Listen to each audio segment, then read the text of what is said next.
live. Thank you.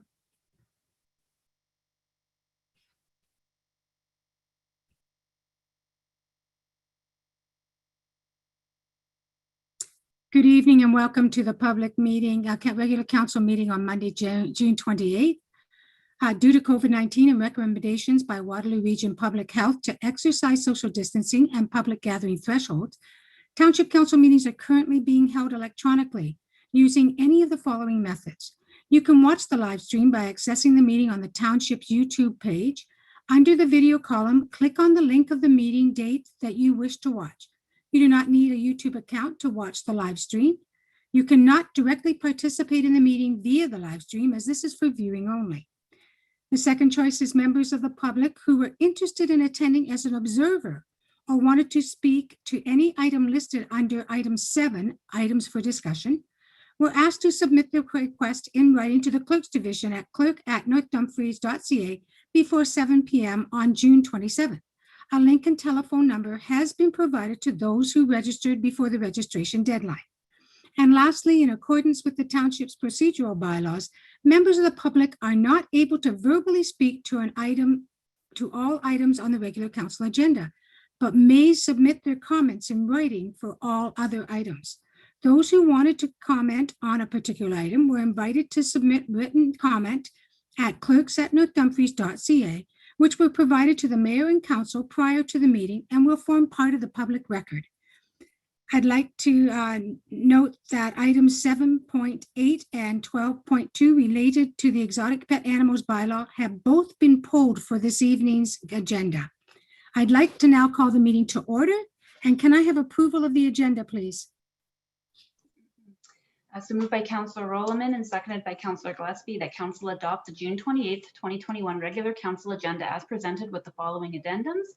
1, add item 7.11, report number 41-2021, discussion paper, protections of established neighborhoods in air.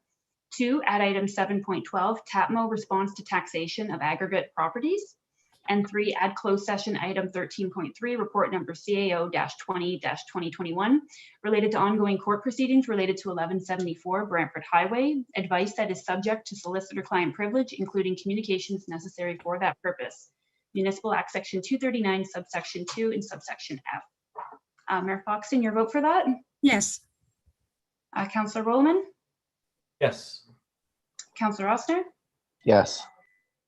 Councillor McCreary? Yes. Councillor Gillespie? Yes. That carries. Thank you. Is there any disclosure of pecuniary interest and general nature thereof? Seeing none, presentation none. Here's what I found. Sorry, my watch is talking to me. Delegations, Tova Davidson with the SWR regarding an annual update. Hello, Tova, again. Hello, Mayor Foxton. So nice to be here. Hello, Council. Thank you for having me back. I'm here this evening to update you on what's been going on, specifically at Sustainable Waterloo Region over the past year. I'll just share my screen. Awesome. Wonderful. So thank you so much for having me. Wanted to just give you an update what's been happening with Sustainable Waterloo Region. You've heard some of it already when I was speaking with you not that long ago on climate action, Waterloo Region, and the Transform WR strategy and plan. So excited to have moved that forward.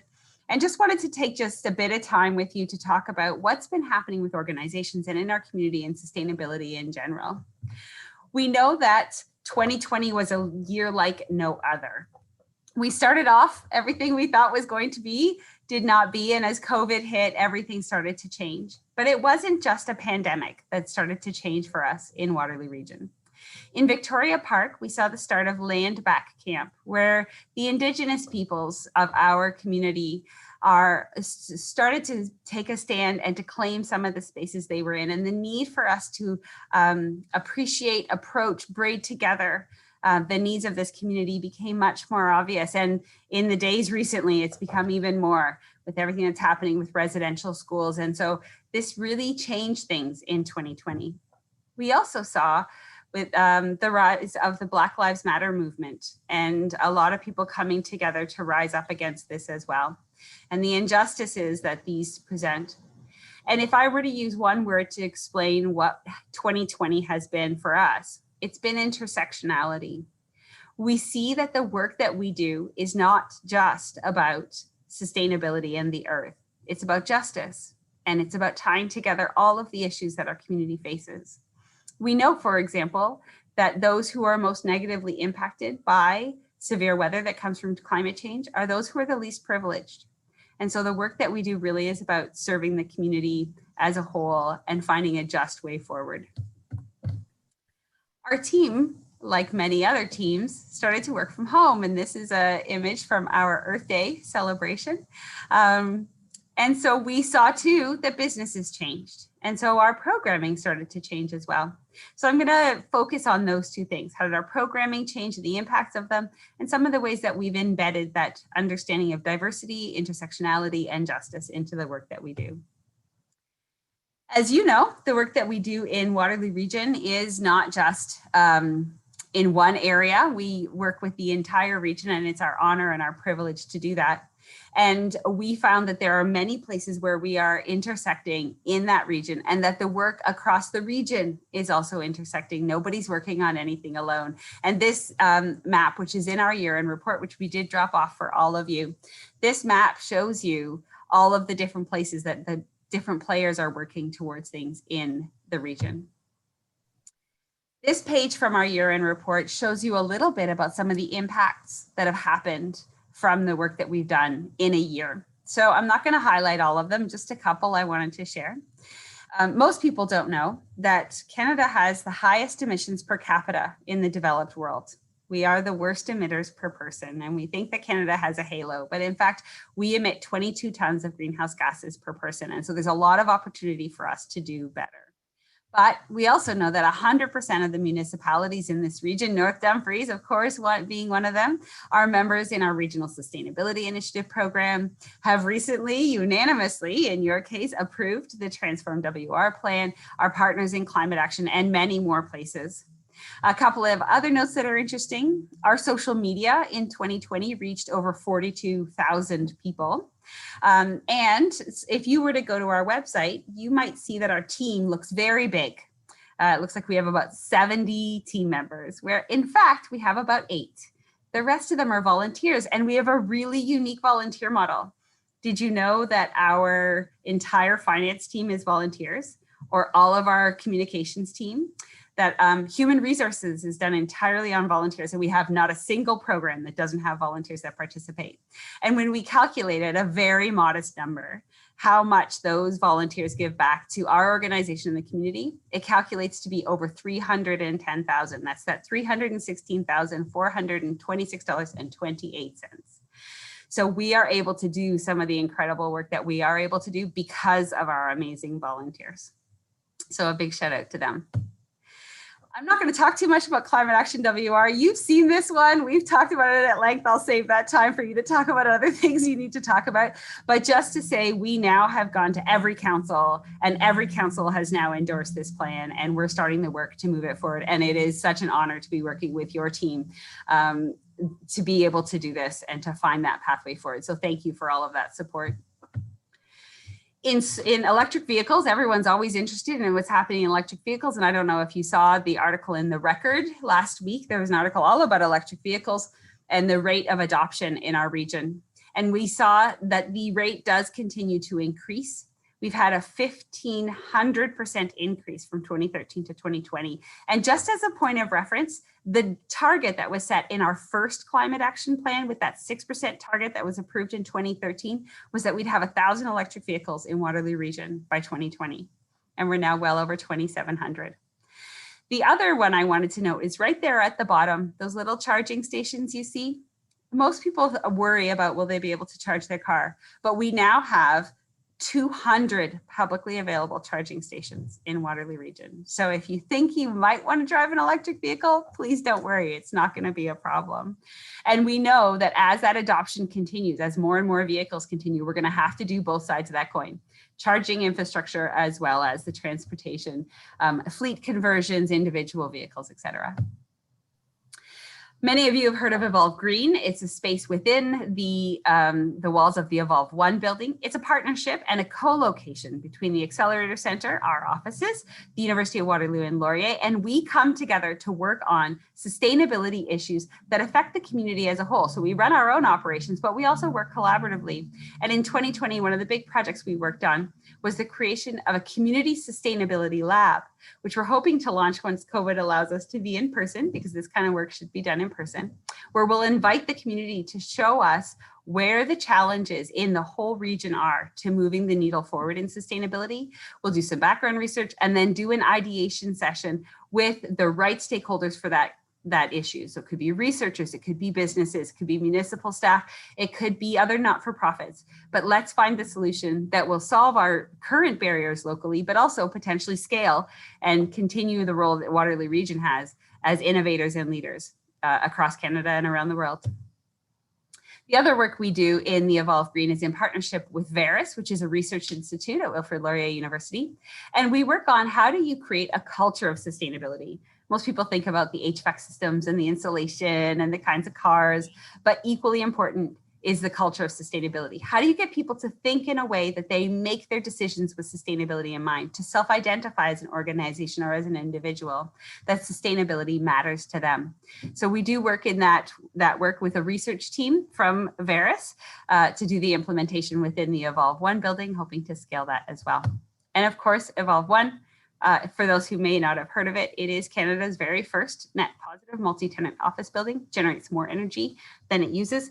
And it was done entirely within the developer's approved budget. So it's got a good business case, and we've proven that it is entirely possible to do this. And this slide is one of the most exciting slides that I'll present today. Almost no buildings that you'll find that have a sustainability claim publish their energy data. They usually don't tell you how much energy they use or how much energy it generates if it has a generation. But the Cora Group is the owner and operator of this building, has allowed us for the first time to share this. We're sharing even before they do the numbers from this building. The typical annual electricity use, and it's electricity alone because the building doesn't use any natural gas at all, is 800,000 kilowatt hours a year. But for the past 2 years, 2019 and 2020, the building actually has generated 106 and 112%. So just to put that into perspective, for those of you who've ever had to run a business, that means it generates more energy than it needs. So there are 0 operating costs in this building. And you're going to ask me how much was the delta to build it? Actually, not that much more expensive than if you went to a LEED Silver or a LEED Gold building. So if you're looking for the feasibility study, it's on our website and you can see how did we do this. So as we all started working from home, this is one of my dear doggies. I have 4 for those who've talked to me about them. This is Miss Cher. And we all started to work from home, and that changed how we worked at SWR, but it also changed how did our program members work differently. And so we had to adjust those programs. So TRAVELWise, which is a program that we do in partnership with the region of Waterloo, is all about how do you get employees to work in a sustainable way. But of course, in 2020, that was entirely different. A lot of people were just walking from their room to the kitchen and then the kitchen to their office.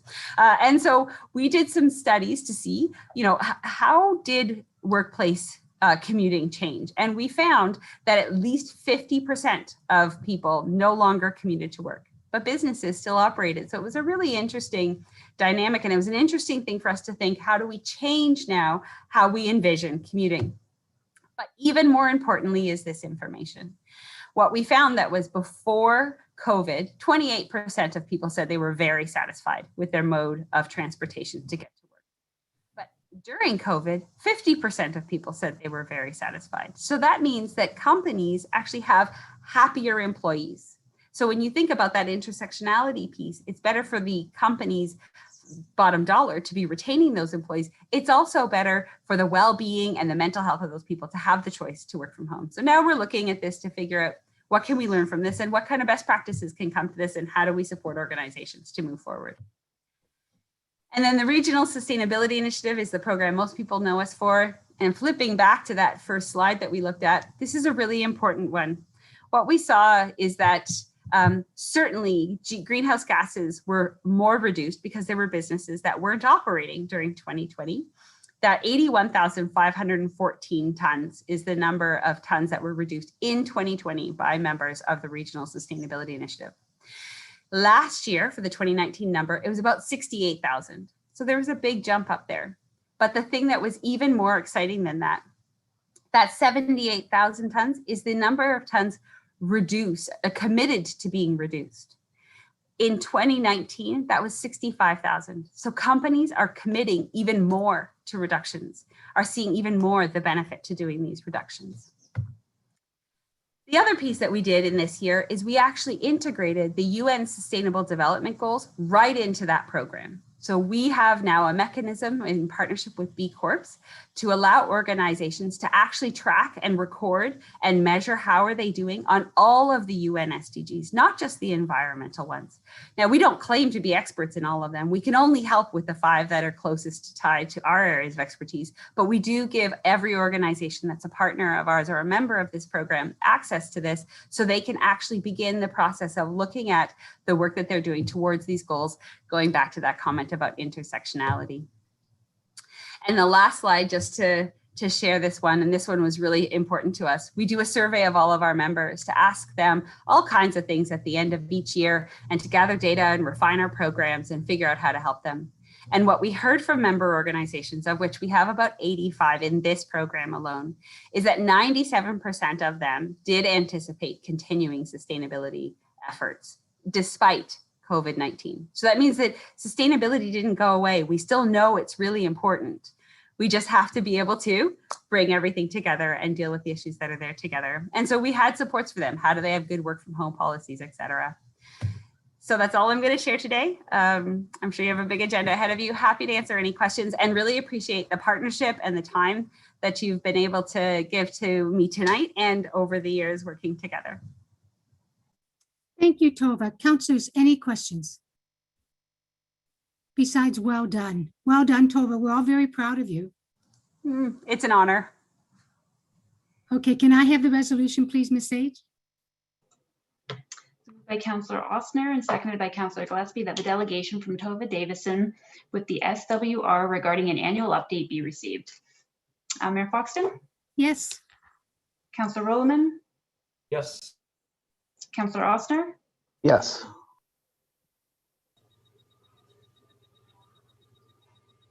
Councillor McCreary? Sorry, did you hear me? Yes, I did. Yeah, thank you. Okay. Councillor McCreary? Yes. And Councillor Gillespie? Yes. That carries. Thank you. And have a good night, Tova. You too. Thank you so much. You're welcome. Roberta Guerrero, is she on the line already, Ms. Sage, or can we carry on? She is on the line, yes.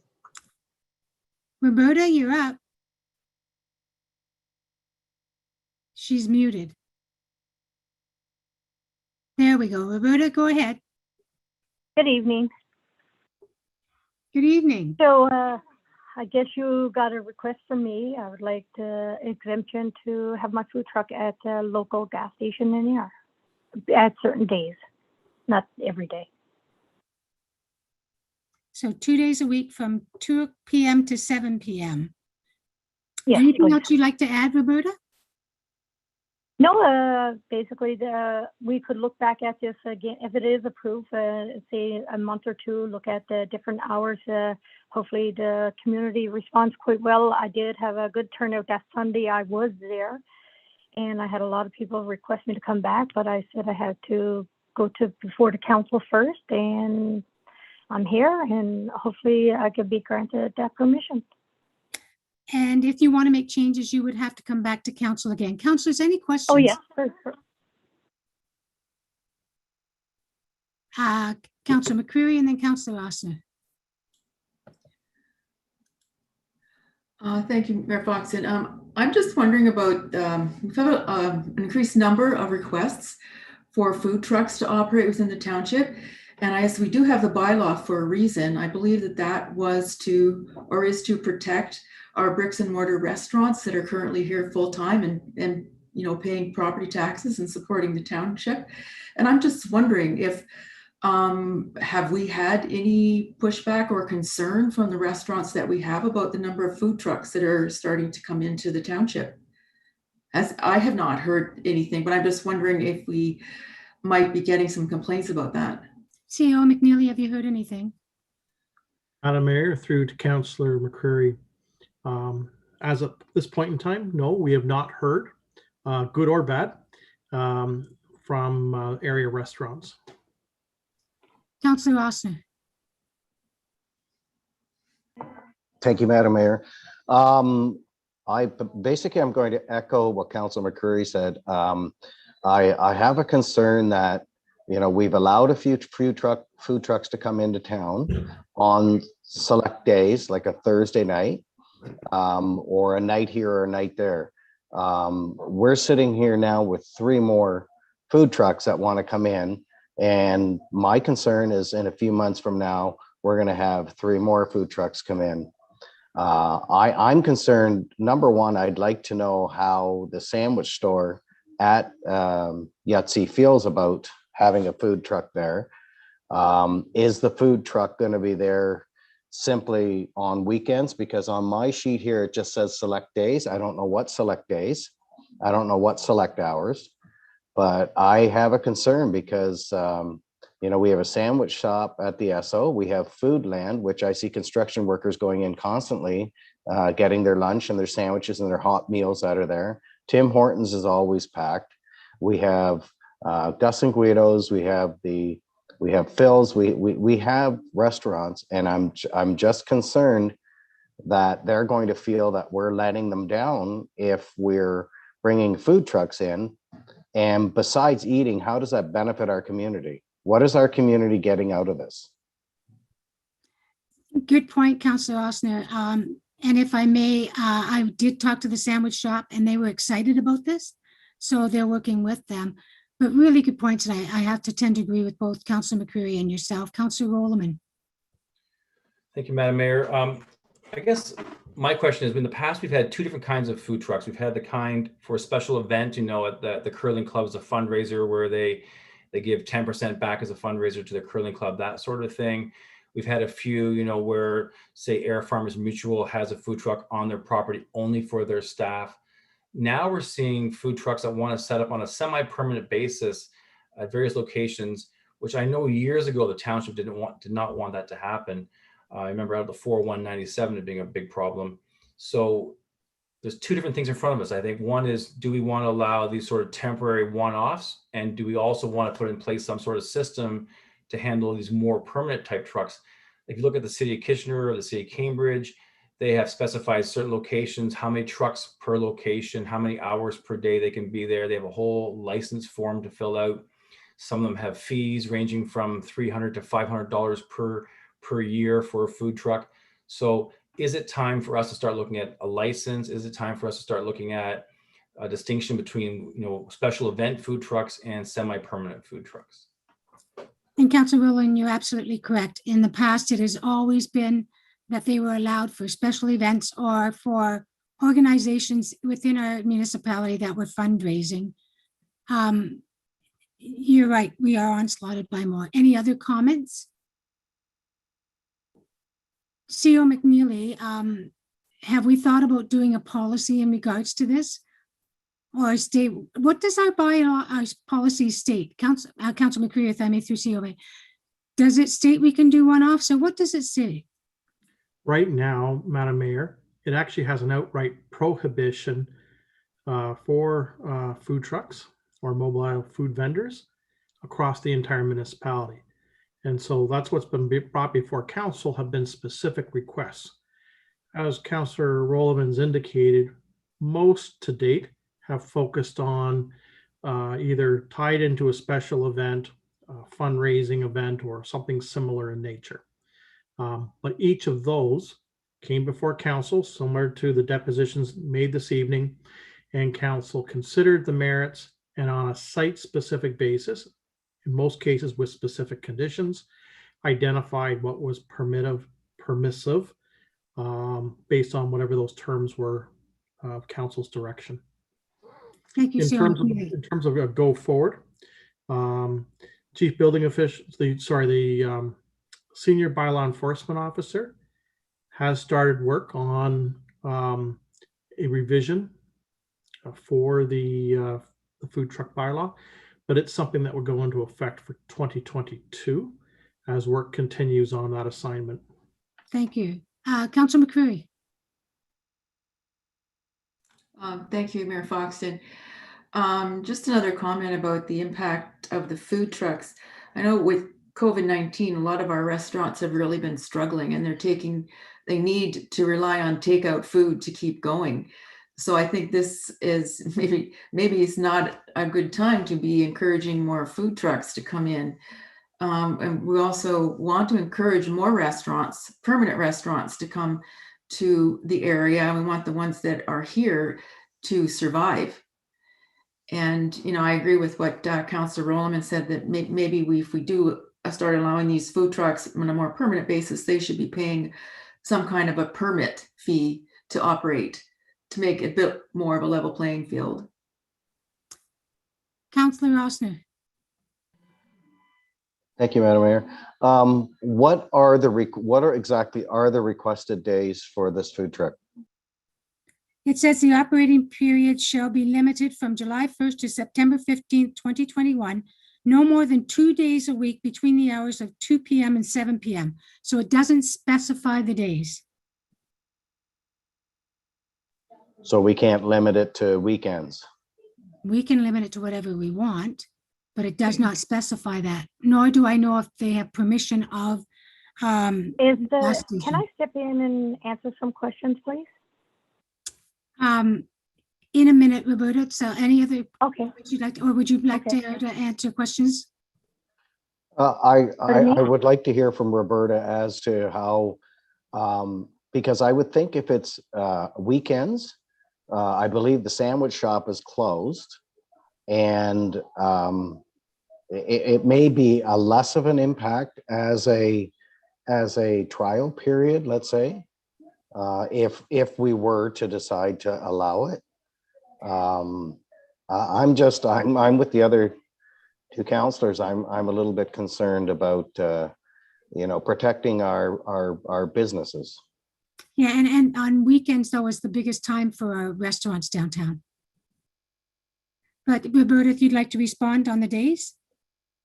Yeah, I'd like to respond with the owner. First of all, the owner of the Esso gas station, just say we've been working hand in hand together so we can work out the hours of operations. That way, it's not impacting his sandwich shop, because I am opening when his sandwich shop closes, and vice versa. We're going to work together, and it's only on Friday or a Sunday only, because I was asked that those are the popular days that people want to go out. And also I'm offering like a hamburgers and French fries, like a different meal versus like some people are offering pizza and that. And I know I lived in the town of Ayr for many years. I lived there for 20 years. So I know sometimes you just have the same food over and over. I know you want to protect the business in the same sense of what you want to do with the customers that are there, the brick and mortar. I get that. But I'm also, me and the owner of the Esso gas station, I am going to be paying a fee to him for letting me sit up there. I'm self-sufficient. I'm not using no water, like a solar system or even hydro. I am totally contained in one unit. And I want to try to give back to the community here, where I do go in eventually, if you allow it, help fundraise for some of the baseball, the hockey, and some of the sports that go on in there, like the farmers, the plowing matches, if they ever come back, COVID, and the bike bottle drive and stuff like that, the pancake days at the fire department. I really want to give back to the community of Ayr, and that's why your location was one of them. Like, I have plenty of places that have been asking me to go, but this one is close to my heart because I was living in there for 20 years. That I want to be a family person restaurant, or not a restaurant, but mobile truck, where you're driving by, you're getting your gas, you get ready to go out of town. Let's grab a few French fries and eat on the road as you drive, your Sunday drive, or go to the Swans in the Swan Lake there. That's all I'm asking, is for a chance to come back in the air and give back to the community. And I'm not going to Kitchener, and I'm not going to Guelph. I've been offered by all the food truck vendors, the group that you guys are well known of. I'm not part of that group. I function by myself. I built it by myself. I want to grow by myself. And that's what I'm doing. I'm not going from each town with the other food trucks. I'm different from the other food trucks. I'm not going from town to town to town and each place where the most population is. I know Air needs to grow, and I want to help them grow too with the other restaurants. So that's my spiel for this tonight. And I asked them for an exemption just to go there on the weekends, not during the week. I have other places that offered me to go, but I'm turning them down. I said I wanted to wait to hear from you guys first because I know Air needs this. Not just me, even other restaurants, more additional places. Your community is growing really fast. The high rises are going in, the buildings are going in, the population's growing, housing market's going up. Toronto people are coming this way. So Okay, thank you. I'd like to have an opportunity. I have a question for the CAO. CAO McNeely, does it make any difference that she is actually paying rent to the gas station? I'm not paying rent. Oh, I thought you were That saying is paying a not rent. fee. You were paying a fee to be there, which would be similar to rent. It's similar to it, but it's not a rent. It's just Yes, something, so CAO McNeely. a monetary that I Roberta, volunteered to give. Okay, Roberta, let council talk now, please. So CAO McNeely, does it make a difference? No, Madam Mayor, that's a private matter between the owner of the property and in this case, the food vendor. Okay, thank you. Any other questions, councilors? Councilor Rossner. Thank you, Madam Mayor. Would it be possible to, I guess it would be possible, just a suggestion. What if we did a 30-day trial period for the month of July for the 2 days that the vendor is requesting to be there, and see if we get any feedback from the community, if we get any backlash from the restaurants, and maybe see what happens from there. Is that a reasonable alternative, or do we just say, this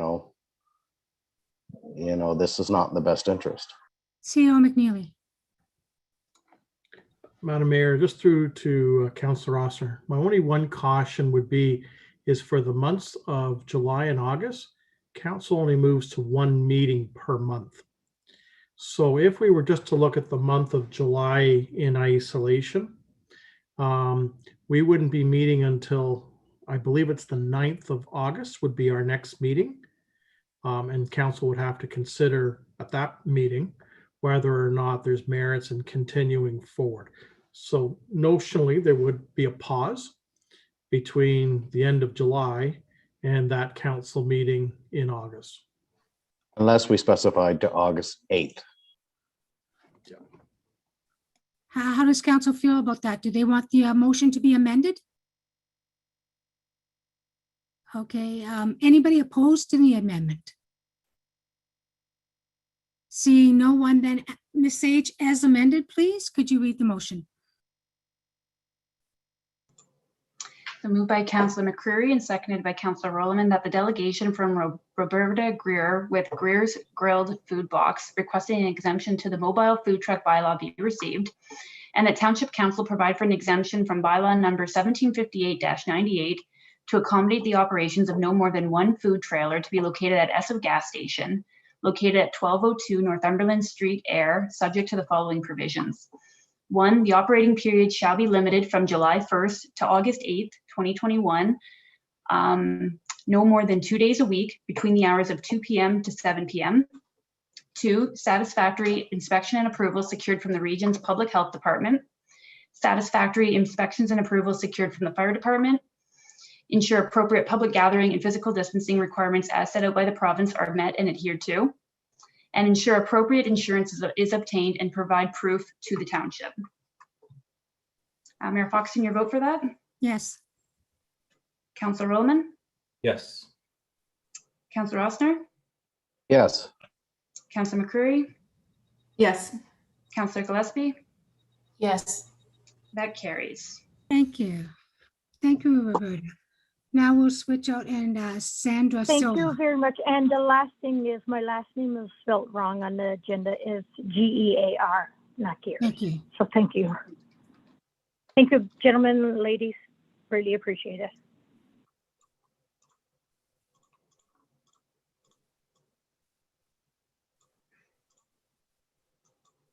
So we're waiting for Sandra Silva to come in. There we go. Welcome, Sandra. Are you there? Can you hear me now? Yes, we can. So you're on deck. Go ahead. Hi there. I'm not sure if any of you guys heard of me. Sorry, I'm Sandra from Hitched Coffee. So I was strictly a special events trailer and I operated outside of air. But when COVID happened, I catered to the community by offering local delivery. So I've really grown with air since I started the business in 2019. So I've currently signed a lease with 1302 Swan Street as my resting spot when I'm not doing special events.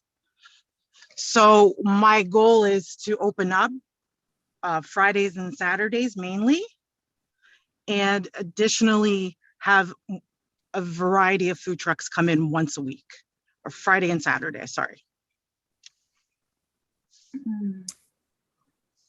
Questions or comments, councilors? First off is Councilor Ossner, then Councilor Rollman. Thank you, Madam Mayor. Looking again at this, the exemption is to allow for a maximum of two food trucks. Does that include the Hitch Coffee truck? Yes, Would that yes. make The goal is, yeah, would be myself and an additional one. an additional one? Yeah, just one more on, including myself, so two. Okay, so And two. I would be the two in total. Okay, so again, the same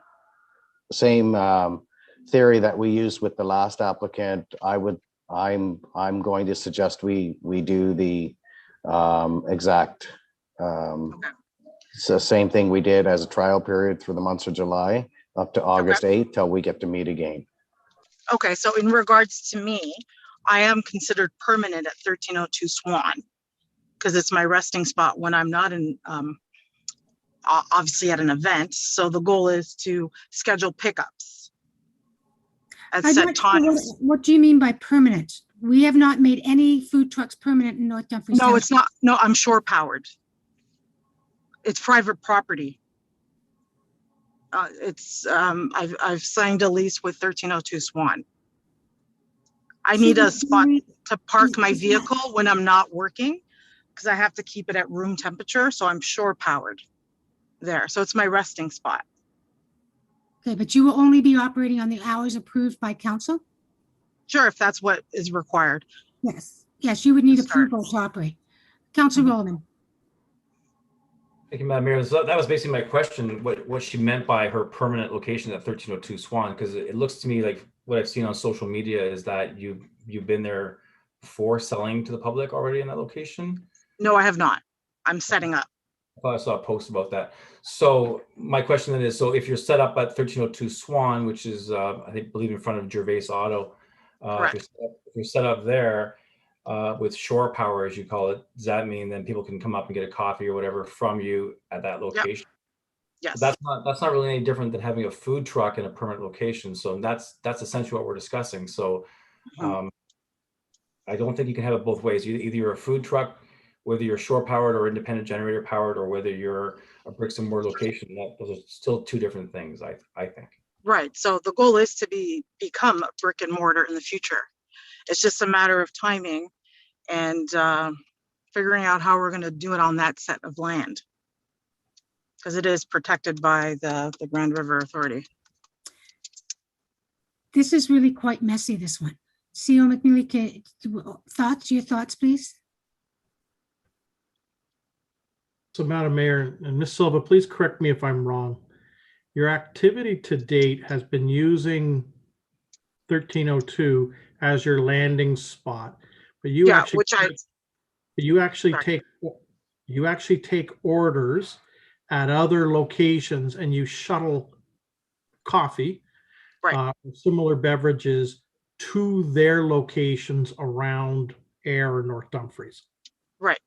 What is being asked for in tonight's deposition is to add as a complementary use in conjunction with one more mobile vendor Right. to actually be able to serve food and drink to people that would walk up to effectively a counter to receive service. So Correct. the historic activity is slightly different than what is being asked for through tonight's deposition. Okay, so Correct. historically, it's been delivery service, which is Correct. absolutely fine. And Right. now we're moving to a set time. When you said one other food truck, did you say multiple trucks? So you would choose different ones on a Yeah, because I'm part of a very mass group in Kitchener-Waterloo. So I have a lot of contacts, and I know the community is open to variety. And the goal is to try to get some food trucks during lunch hours, because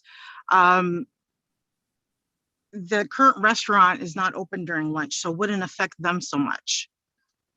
The downtown Gus and Guido's, because they open up later. And it's more for, the grab and go at the gas station or at the actual repair shop, local people down there that just want a quick lunch and schedule it. The goal is to try to get the lunch hour covered in air, because there's not much choice besides the pizza and and the Green Garden. Okay, and the GRC is aware of you parking there and doing this? Yes. Do they have any jurisdiction over this, CAO McNeely? No jurisdiction? Okay. Any other questions, councilors? Do we want the motion amended to say till August 8th? I was going to request that. That's why my hand was up. Okay. Anybody opposed to the amendment? Ms. Sage, please read the motion based on the amendment. It's moved by Councillor Gillespie and seconded by Councillor Osner. Now, the delegation from Sandra Silva with Hitched Coffee requesting an exemption to the mobile food truck bylaw be received, and that Township Council provide for an exemption from bylaw number 1758-98 to accommodate the operations of no more than 2 food trucks, subject to provincial restrictions, as only 1 food truck is permitted while Waterloo Region is in step 1 of the provincial reopening framework gathering restrictions, to be located at 1302 Swan Street, subject to the following provisions. 1, the operating period shall be limited from June 28th to August 8th, 2021, on Friday and Saturdays only between the hours of 11 a.m. to 8 p.m. Ashley, we're going to have to amend the June 28th date. If it's under step 1, only one's allowed, we will have to change that to, is it July 12th, CO McNeely? So, Madam Mayor, we don't know when Waterloo is going to migrate out of step 1. All we're cautioning is during step 1, because of the public gathering thresholds in outdoor space, health units only allowing 1 at a venue. So what it would read is, during step 1, only 1 is permitted. And when the region migrates to step 2, a maximum of 2. But So this just- contradicts itself because it says June 28th in number 1.1. So today we would allow, because we're in step 1, 1 food vendor would be able to operate. And when we migrate to step 2, whatever that date may be, it would allow then up to a maximum of 2. Okay, so can we change from the onset of step 2 to August 8th? I just don't like that if we put June 28th and then they bring in a second truck and then we say, well, you're not allowed to, and they say, well, you passed a motion. So I want, this approves June 28th. Councilor Rollman. Thank you, Madam Mayor. Just a question to the CAO. So on August 8th, when we have this review, at that time, will we be looking at a new food truck bylaw? Is that what's going to happen August 8th? Or are we going to be just, renewing these licenses for another month? I just want to be clear, like we can say August 8th, but what's going to happen on August the 8th? Is that something going to happen or change on August 8th? Will we have new information or what's the plan? I believe Councillor Osner wanted to assess it over the next 4 to 5 week period to determine whether or not the food trucks, I'm going to use the word, at multiple locations now, scattered across the village, operating on different days at different locations, how they were being received by the community and the commercial sector. And I'm thinking specifically of area restaurants that are bricks and mortar. And then on August the 9th, which is when council next meets in the month of August, council would determine whether or not it's appropriate to provide an extension through to the September or October time period, because some of the prospective mobile food vendors have asked for the opportunity to operate into the early fall.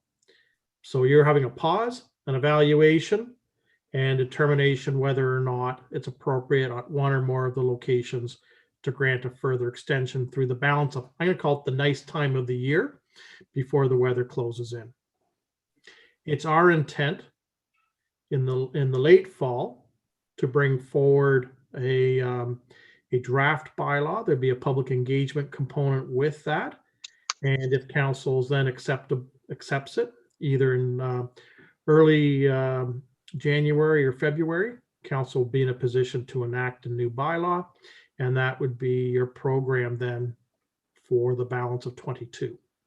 And you wouldn't have these delegations like you've been having for the last few months. Councillor Rossner. Thank you. Yes, CEO McNeely is correct. That's exactly what I was concerned about. I want to see how it's received by the public. I want to see how it's received by the restaurant owners in town. If it's an overwhelming success, at least we took into consideration the feelings of our business owners and the general public. And if they receive this as a good thing, then we've covered all the bases. We're taking everybody into consideration, and I don't think you could get much fairer than that. Thank you, Councillor Rossner. Council, I'd like to change point 1 to say the operation period shall be limited to the onset of step 2 to August 8th. From the onset of step 2 to August 8th. Because then we're not fighting with ourselves on a June 28th date and the step 1. CEO McNeely, is that okay? You look puzzled. Yes, I do, Madam Mayor, because notionally, Ms. Silva has asked for 2. What we've said is because of we're in step 1. I see what you're saying. I see what you're saying. Step 1 can, yeah. So right now under step 1, Ms. Silva, as an example, if council was agreeable, could operate on the Friday and Saturday nights from 11 a.m. to 8 p.m.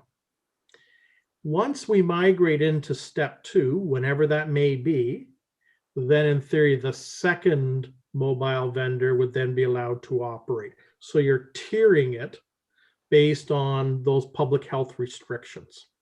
And I think the motion needs to state that. I know it does in the paragraph, but the way you read point 1, it contradicts what it says above. Councillor Rossner.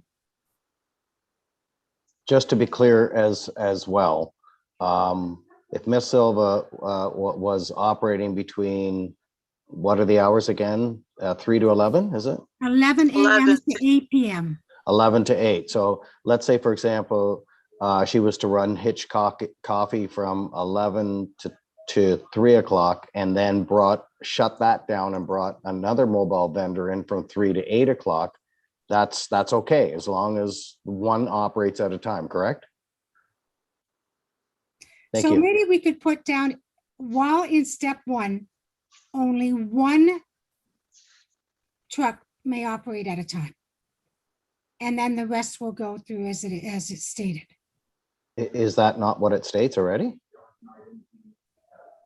No, it's really quite general. It says the operating period shall be limited from June 28th to August 8th, 2021 on a Friday and Saturdays only between the hours of 11 a.m. to 8 p.m. It doesn't say 1 or 2. It doesn't say 1 truck or 2 trucks. So it says on this point, on June 28th, you could interpret this as 2 trucks. Ashley, would you mind reading the motion one more time, please? Certainly. So moved by Councillor Gillespie, seconded by Councillor Osner, that the delegation from Sandra Silva with Hitched Coffee requesting an exemption to the mobile food truck bylaw be received. And that Township Council provide for an exemption from bylaw number 1758-98 to accommodate the operations of no more than 2 food trucks, subject to provincial restrictions, as only 1 food truck is permitted while Waterloo Region is in step 1 of the provincial reopening framework, public gathering restrictions, to be located at 1302 Swan Street, subject to the following provisions.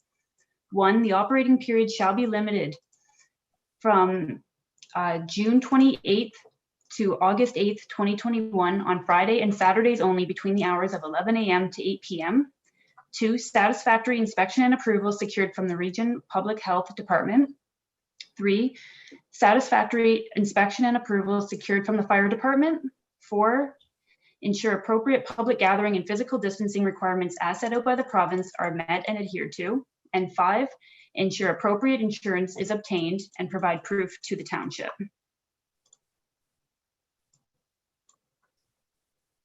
I just like it to be very, very clear that under step 1, only 1 food truck may operate at a time. And I wouldn't mind that to just be the first point. The first point. Under step 1 of the pandemic, COVID pandemic, only 1 food truck shall operate at a time. Councillor Rollerman. Well, then to your point, Madam Mayor, why don't we just say we'll allow 1 food truck, Hitched Coffee, and that's it until August 8th, and not allow the second truck. Review it then. How do others feel?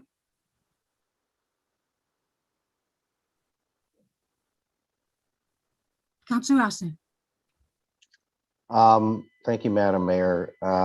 When Ashley reread the motion, it specifically says subject to provincial regulations and being in phase 1 and the restrictions in phase 1. Personally, I don't see a problem with the way it's written, and I wouldn't want to get down to fine-tooth comb things and not allow Ms. Silva to be able to be flexible to work with either or food truck. I mean, I think this is what we've come up with tonight is a good balance between taking everybody's best interests at heart. I wouldn't want to shut her down to just coffee for that till August 8th. I think that as the motion's written, personally, I'm quite comfortable with it. And I like fine tooth comb because I've seen legislation and I've seen things go to court over exactly things like this, where the wording in one paragraph says one thing and the wording in another doesn't. So the contradictions can lead to, in my opinion, a problem. But it's council's decision. So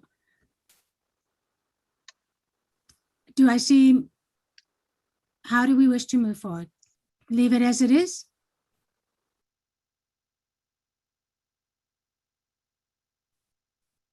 No other comments.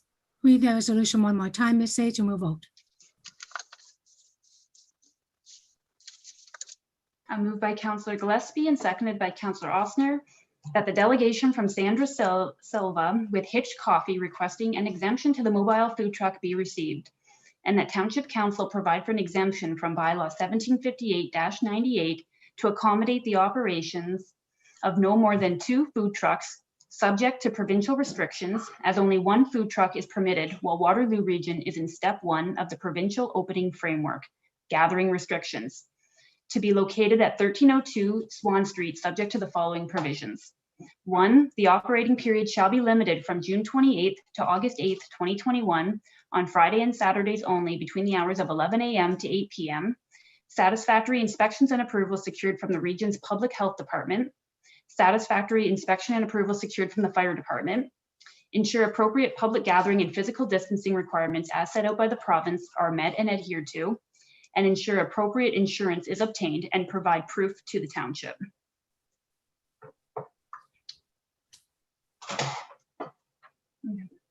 So Mayor Foxton, would you like to proceed with the vote on that? I'm going to trust that Councillor Osner is correct and will not cause us to go into a court case and go yes. Councillor Rollerman? Yes. Councillor Osner? Yes. Councillor McCreary, No. Councillor Gillespie, Yes. that carries. Thank you. Next, we have Dana Stores. Can you hear me?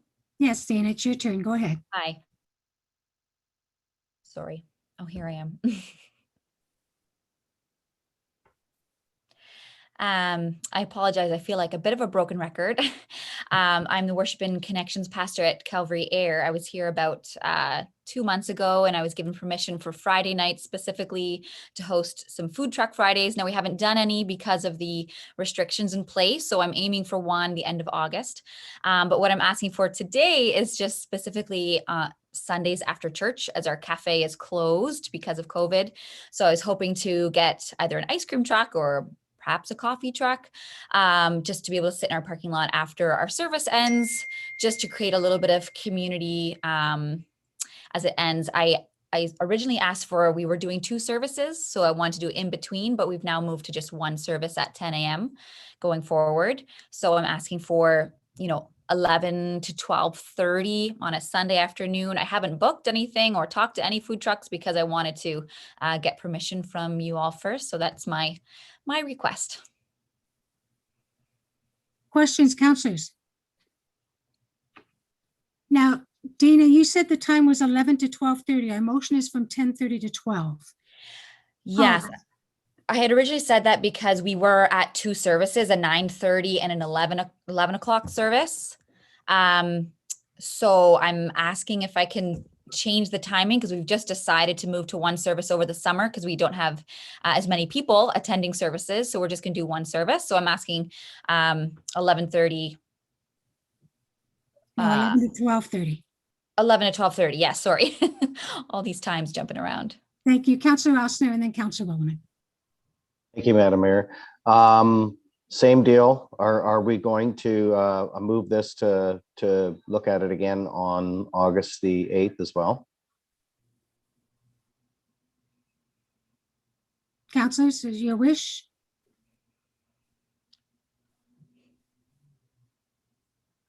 Any thoughts, comments? I think that's the safe, fair way to approach it. I don't see any problem with it, but I mean, we have created a kind of a blanket solution, so it might be a good start anyway. Councillor Williman, you're next. Go ahead. All right, thank you, Madam Mayor. My only question is, maybe the CEO can clarify this, is with church services, there's a different standard for the number of people that are allowed to gather, and how would this affect a food truck? I'm just curious how that would work. So Councillor Rolliman, yes, so we're talking about, if I look specifically outdoors, any funeral, rite of service, church service outdoors is permitted with no maximum occupancy, provided in the space defined as the gathering area, there has to be a minimum of 2 meters spatial separation. There's also where they could use vehicles and stay in the vehicles. And once again, if the 2 meter spatial separation between the vehicles is put into place. So if you're looking at a rain event, you can still have the outdoor service, but it would be within the vehicles versus people sitting in chairs. But the same principles are in place. Then there are indoor, as we move to step 2, there are permissions for indoor with new occupancy thresholds as well. Councillor McCreary. A question to Ms. Storrs about the purpose of the truck. I'd just like to clarify, your sort of target market then is servicing your congregation that happens to be there for the service on Sunday. Correct. We do have a cafe indoors that we've never opened because of COVID. So we just want to create opportunity as people leave the service to be outside, to be able to grab, a treat and stick around a little bit longer and create some community before they leave. So obviously we wouldn't turn people away if somebody driving by wanted to stop, but our purpose would be for our own congregation. Okay, thank you. Council, I'll ask again, do you want to follow the same regulations, go to the August 8th? Council Rulerman, your hands up. Yeah, I have no problem with the August 8th. I'm just concerned about this whole notion of people gathering after the service and how that works with the COVID restrictions. I'm just not really clear on how this would work, because people driving by, would they be allowed to join a group of 50 people? Or I'm just wondering, what are the implications of that? CEO McNeely. So Madam Mayor, through to Councilor Rowland, because this would be classified as part of the church service on the Calvary property, even in the line, if they were to queue for a cup of coffee or an ice cream cone, whatever the case is, between family cohorts, there would have to be a 2-meter spatial separation in the line as people wait to be served. So that's how that would work. Okay. Seeing no other questions, with the friendly amendment, Ms. Sage, read the motion, please. Moved by Councillor Rowland, seconded by Councillor McCreary, that the delegation from Dana Stores with Cavalry Air Church requesting an exemption to the mobile food truck be received, and that Township Council provide for an exemption from bylaw number 1758-98 to accommodate the operations of no more than one food truck to be located at the Cavalry Air Church parking lot located at 173 Northumberland Street Air, subject to the following provisions. 1, the operating period shall be limited from June 28th to August 8th, 2021 on Sundays only between the hours of 11 a.m. to 12:30 p.m. A satisfactory inspection and approval secured from the region's public health department. Satisfactory inspection and approval secured from the fire department. Ensure appropriate public gathering and physical distancing requirements as set out by the province are met and adhered to. And ensure appropriate insurance is obtained and provide proof to the township. Mayor Foxton, your vote for that? Yes. Councillor Rowland? Yes. Councillor Oster? Yes. Councillor McCreary? Yes. Councillor Gillespie? Yes. That carries. Thank you. Very much. Thank you. Now we'll go on to the consent agenda. Committee of the Whole, 6.1. Motion to approve A to O. Let me just pull these all up. Okay. And you do not have to read the 12 pages. It's only not 12 pages. It's only 4 full pages, but you don't have to read them all.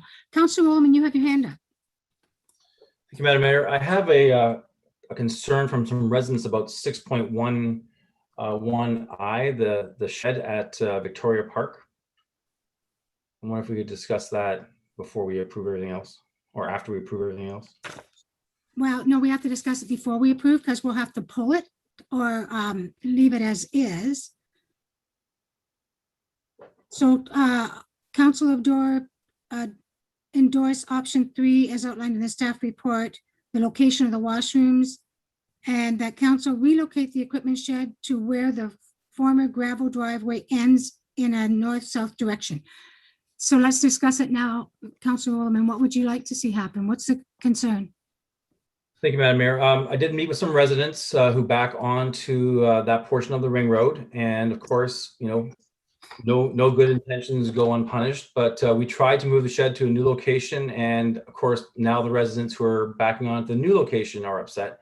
So after meeting with the residents, everyone agreed that they thought the area between the batting cage and the end of the tennis court would be the most appropriate spot for the shed because it wouldn't be obstructing anyone's view.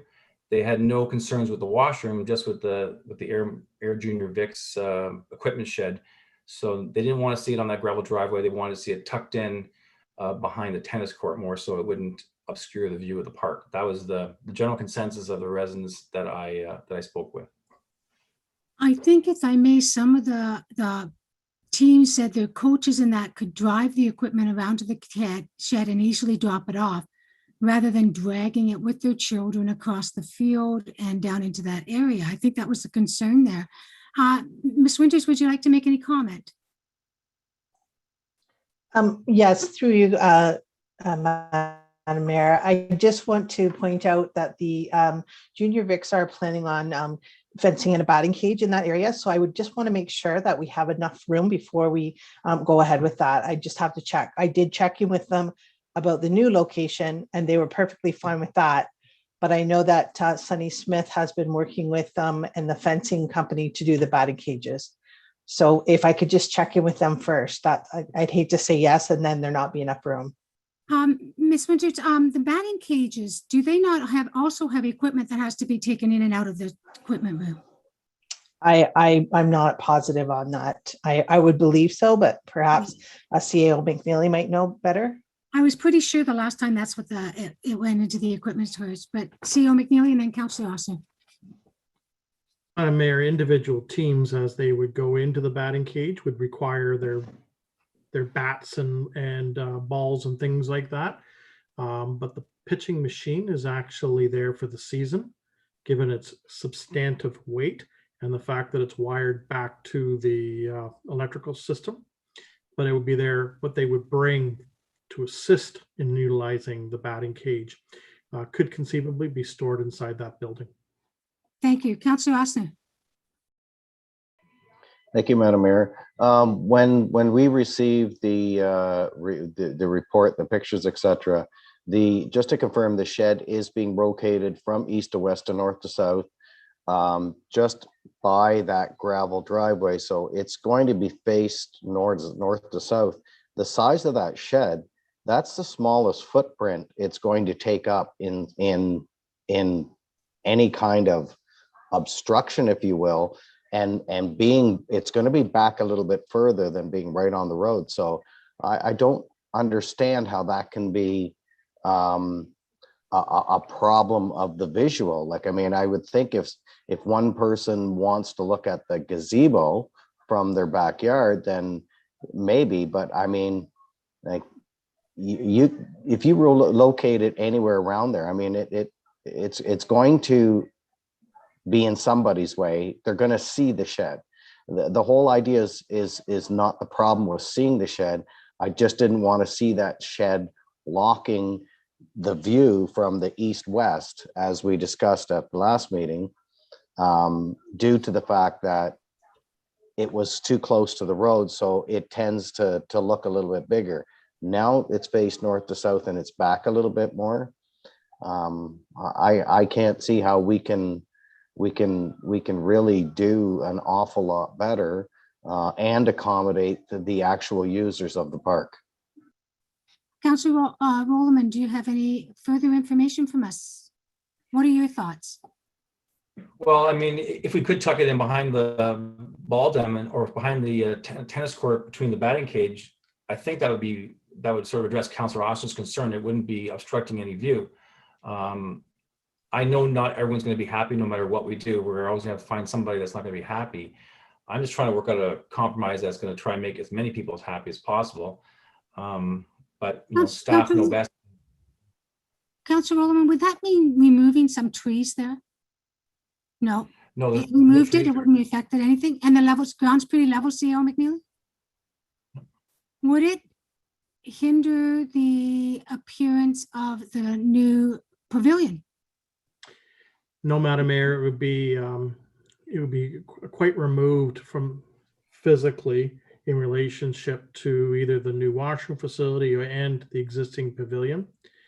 The question that we have from a staff perspective, and this is what Sunny was going to look at, was what is the exact width of the batting cage that's going to be reinstalled in relationship to the existing south limits of the tennis court? And do we have sufficient clearance width to put the building in there and be able to walk around the building to trim the grass by hand? And unfortunately, Mr. Smith's on holidays and we don't have that answer available for you today. Okay, so So Go for if the- I may, can I we just say- take, go ahead, CEO McNally. So I'm just going to suggest to provide council with some comfort. We're not moving the building right now as we speak, okay? Because we're trying to do it in sync with a couple of other activities, but perhaps to allow one portion of the resolution to go ahead, because we've got the washroom document in the marketplace based on our directions to date. So why don't we just take the second part of the resolution under item I, which speaks to the storage shed, drop that for right now. So we're only speaking then about the washroom structure. And in August, we will come back to council. We will confirm the clearances and tell you just how easy it is going to be to hand trim around the equipment shed so that its appearance doesn't have long grass.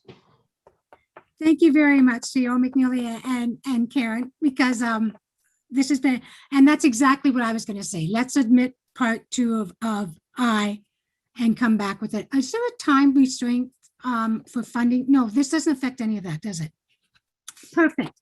So with the friendly amendment, Ms. Sage, and you do not have to read this in its entirety. Carry on with the motion, please. Certainly, Mayor Foxton.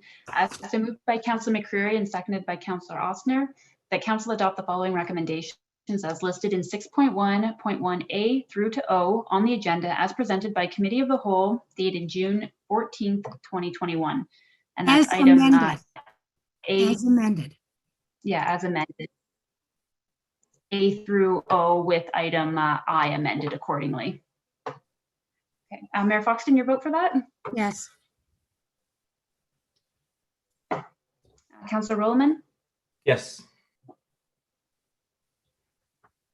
Councillor Ostner, Yes. Councillor McCreary, Yes. and Councillor Gillespie. Yes. That carries. Thank you. And now we are at the approval of the May 25th minutes. So moved by Councillor Ostner and seconded by Councillor Gillespie that council approve the following minutes. Regular council meeting minutes dated May 25th, 2021. Mayor Foxton, Yes. Councillor Rolleman, Yes. Councillor Ostner, Yes. Councillor McCreary, Yes. Councillor Gillespie. Yes. That carries. Thank you. And now the correspondence received from Dorothy Zawitska regarding a letter of concerns, health and safety residents due to hazardous construction practices in air. Any questions? Councillor, CEO McNeely.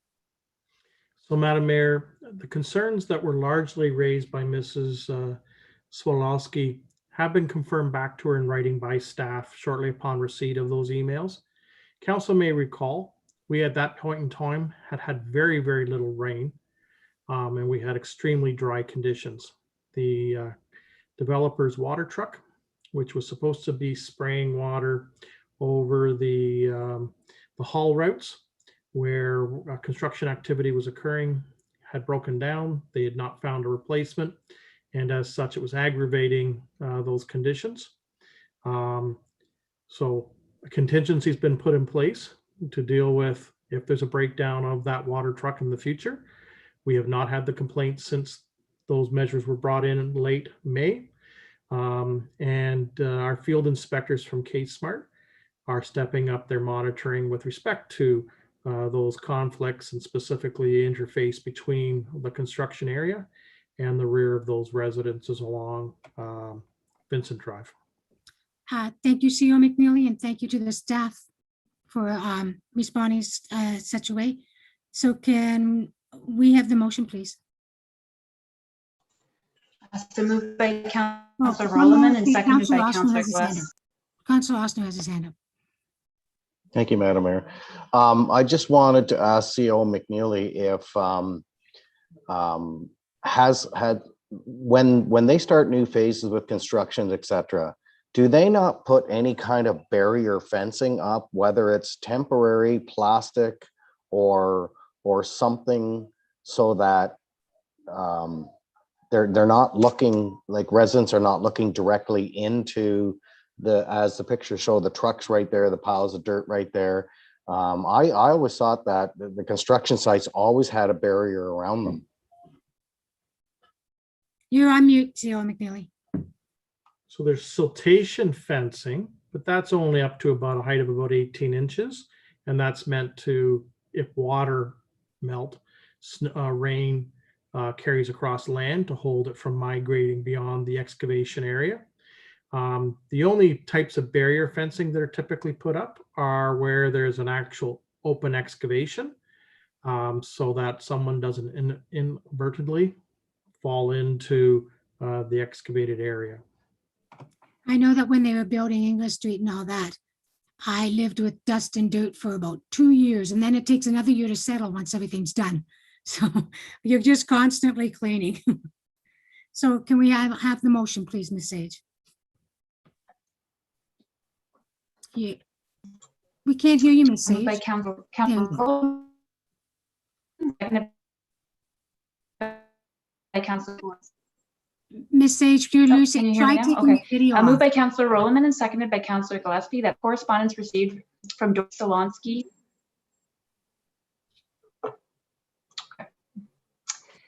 that the health and safety of residents due to hazardous construction practices in air be received. Mayor Foxton, Yes. Councillor Rowland, Yes. Councillor Ostner, Yes. Councillor McCreary, Yes. Councillor Gillespie, Yes. that carries. Thank you. And next is Tim Davis regarding the tennis lights lighting at the park. Any comments on this one? Councilor Rowland? Thank you, Madam Mayor. So I've been monitoring the situation at the tennis courts at Victoria Park. I've been going through there regular basis. I've noticed a lot of people using the courts during the day and in the afternoon, in the early evening. I haven't noticed too many people being there past 9 o'clock at night. I know council has a temporary permission until 11 o'clock at night, but I'm wondering if it's time to, eliminate that and go back to closing it down at 9 o'clock. I haven't seen a lot of people there past 9 o'clock at night. And I have had numerous phone calls from an individual who says those lights are on all night. I've had 3-4 calls from them. They will not send me an email. They're quite nasty about it. They just call me up and say, those lights run all day and all night, and hang up on me. So they're quite rude, but Karen, yeah, I see a puzzled look on Karen's face. So Karen, we have staff that are checking to shut those lights off, right? The lights are set to shut off at 11 o'clock. So staff go around quarter to 11 to see if there's anybody in there and lock the gates. But the timer is set for 11 o'clock to shut off. So unless there's an issue that we're not aware of, to my understanding, it shuts off at 11. I think it was 2 or 3 nights ago that they called me again. After 11 o'clock? Yeah, they said they're on all night. Okay, well, we can definitely check into that and see if there's an issue. It is a very antiquated timing system, so it's not one of those that the staff can go up and just shut it off. They have to actually use a ladder to do it. So it's not something that we would really want them to be doing at night, but unless there's an issue, we can certainly look into that. But it is, to my understanding, it's set for 11 o'clock to shut off. Thank you. Councilor Rowland, would you like us to revisit this on the August 8th meeting, or what would you like? Yes, please, Madam Mayor. Okay, so could we add this to the agenda for August 8th, please? And Councilor Austin? I was just going to make a comment that, yeah, I see no problem with this as long as the lights are off at 11 o'clock. We're getting into the warmer hours now, which means some people will be coming later in the evening. It hasn't been extremely warm, so people have been playing in the daylight. So if the timer is not proper, then maybe we should be looking at a new timing system. But I think that as long as the lights are off at 11 o'clock, there should be no issue. Ms. Winter, can we impose upon staff to actually go through the park 9:15 or 9:30 to see if people are playing and actually record from now till the August 8th meeting? So they have been, and this, when we reopened in May the 22nd, up until yesterday, I just checked in, there have been 3 times that there has been someone playing after 9:30, before, between 9:30 and 11 o'clock. There's only been 3 incidents, and there was just 2 people playing. Other than that, it's remained empty. Okay, and we will do that. Continue to report that back for August 8th. I would appreciate that. Thank you. Okay. Can we have the motion, please, Ms. Sage? Moved by Councillor Gillespie, seconded by Councillor Rowland, that the correspondence received from Tim Davis regarding tennis court lighting at Victoria Park be received. Mayor Foxton, Yes. Councillor Rowland, Yes. Councillor Ossner, Yes. Councillor McCreary, Yes. Councillor Gillespie, Yes. that carries. Thank you. And the next correspondence received from Carolyn Beechler regarding changing the historical signage around the village. Councilor Rollman. Thank you, Madam Mayor. I took this issue to the Heritage Advisory Committee meeting on June the 24th. As one of our projects for the bicentennial, we're working on a heritage walking tour in partnership with the North Dumfries Heritage Preservation Society. And what we're going to be doing, what we're hoping to be doing, is having QR codes placed around town and on backs of street signs and whatnot that are going to have the history of that particular area or that particular sign or that particular property available to residents, so they can, with their smartphones, they can go to the QR code, go to the website and read about it. So what we're going to do is, and I believe that some of the members of the Preservation Society have connections with Six Nations. We're going to do some research about who were here, which tribes were here before the first settlers, before William Dixon purchased all the land and sold it. We know it was the Neutrals in particular, but where were the traditional lands? Where were they camping in this area? Where were they living in this area? We're going to incorporate that into our walking tour and try to address some of the concerns raised by Ms. Batchelor here in her email. The committee was really agreed with the points that she made in her email. And we're really excited about working on this project and getting this history out there. Excellent. Okay, any other comments or questions? Can I have the motion, please? Moved by Councillor Gillespie, seconded by Councillor Rowland, that the correspondence received from Caroline Beachley regarding changing the historical signage around the village be received. Mayor Foxton? Yes. Councillor Rowland? Yes. Councillor Ossner? Yes. Councillor McCreary? Yes. Councillor Gillespie? Yes. That carries. Thank you. Next is the correspondence from Mary Curry in regards to the gypsy moth. As we know, there's been a lot of people concerned about the gypsy moths. Doing some research and talking with GRCA, when they spray for the gypsy moths, they also kill off a lot of butterfly larvae as well. So the spray is not without negative effects. And gypsy moths apparently have a 3-year lifespan, sometimes only 2. So I don't know if we're in the last year or whether we'll have one more year after this. A lot of people are doing the other recommendations, which is picking off the growths in the early spring and taping and wrapping the trees in burlap. Any other comments or suggestions, ladies and gentlemen? I also learned the gypsy moth doesn't kill the trees. I have Councillor Gillespie first, and then I have Councillor McCreary. Yes, thank you, Madam Mayor. It is very controversial, this whole gypsy moth thing, because everything every suggestion has a downside to it. So I think the residents need to take action themselves, but that's where I was concerned that the township isn't doing a lot on the trees that the township owns. So we're really not setting an example. So, if we can have a few burlap wrap trees and stuff like that, or scrape off some larvae as an example to the residents, I think that would be most advantageous. Just to say that we are attempting to do something. That was my point last time about ordering the new trees. New trees are great, but if we don't protect them from gypsy moths ourselves, then they're just going to, not be very successful because the younger trees are more susceptible, I think, than the older trees. I think that's a wonderful suggestion.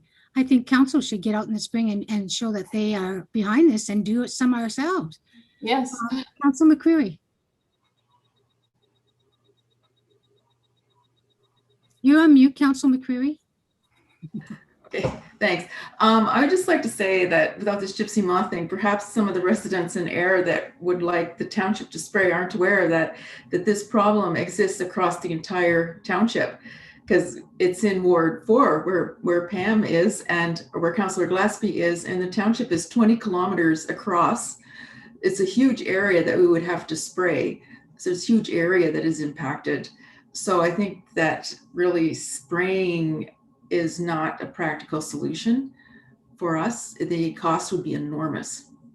And we'd have to, treat all residents the same way, because many of us have this on and go out for hours every day and pick these caterpillars and destroy them.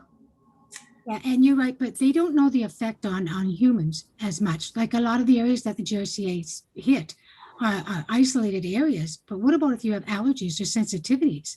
They're not sure what this spray and how it affects. Councillor Rollerman and then Councillor Gillespie again. Madam Mayor, I did notice recently there was a communication from the Ministry of Natural Resources saying that we're not supposed to refer to it anymore as gypsy moths. We're supposed to now call it the LDD moth, which is the Latin Lymantria dispar. So just to be aware, we should not refer to it in that term anymore. It's now officially called LDD moth. LGD? LDD. DD, okay, LDD. Thank you. So, Councillor Gillespie. Yeah, I'm surprised that the Natural Resources would come up with that, but not any really great suggestions on how to get rid of the thing, because it's an Ontario-wide problem. It's not just a North Dumfries problem. So, they should be taking the lead on suggesting things other than changing the name of it from gypsy moth, for heaven's sakes. So I think I hear that we're saying people are going to have to take care of their own. CO McNeely or Lee, do we have a problem, a lot of trees that are infested that are on township property? So, Madam Mayor, across the urban and rural countryside, yes, just like private landowners, we do have evidence of boulevard trees that have been impacted. So we're no different in that regard. And our trees are varying sizes, right from a small 50 or 60 millimeter caliper right through to a tree that I can't put my arms around. It's not distinguishing by size. Certain areas of the township are impacted more than others. It's not consistent across the township. I've met with, I've been in conversation with the regional forester who's assisting the township and made himself available to our area residents. He thinks that we actually peaked like last year in North Dumfries, and there's a slight decline in terms of overall infestation this year. Now, his data collection and surveillance is not complete because the cycle hasn't finished until they go to the moth stage, but certainly the work that he's done to date seems to indicate in North Dumfries, I can't say across Waterloo region, but within North Dumfries is starting to show evidence of decline from last year. Thank you, CO McNeely. Councillor McCreary.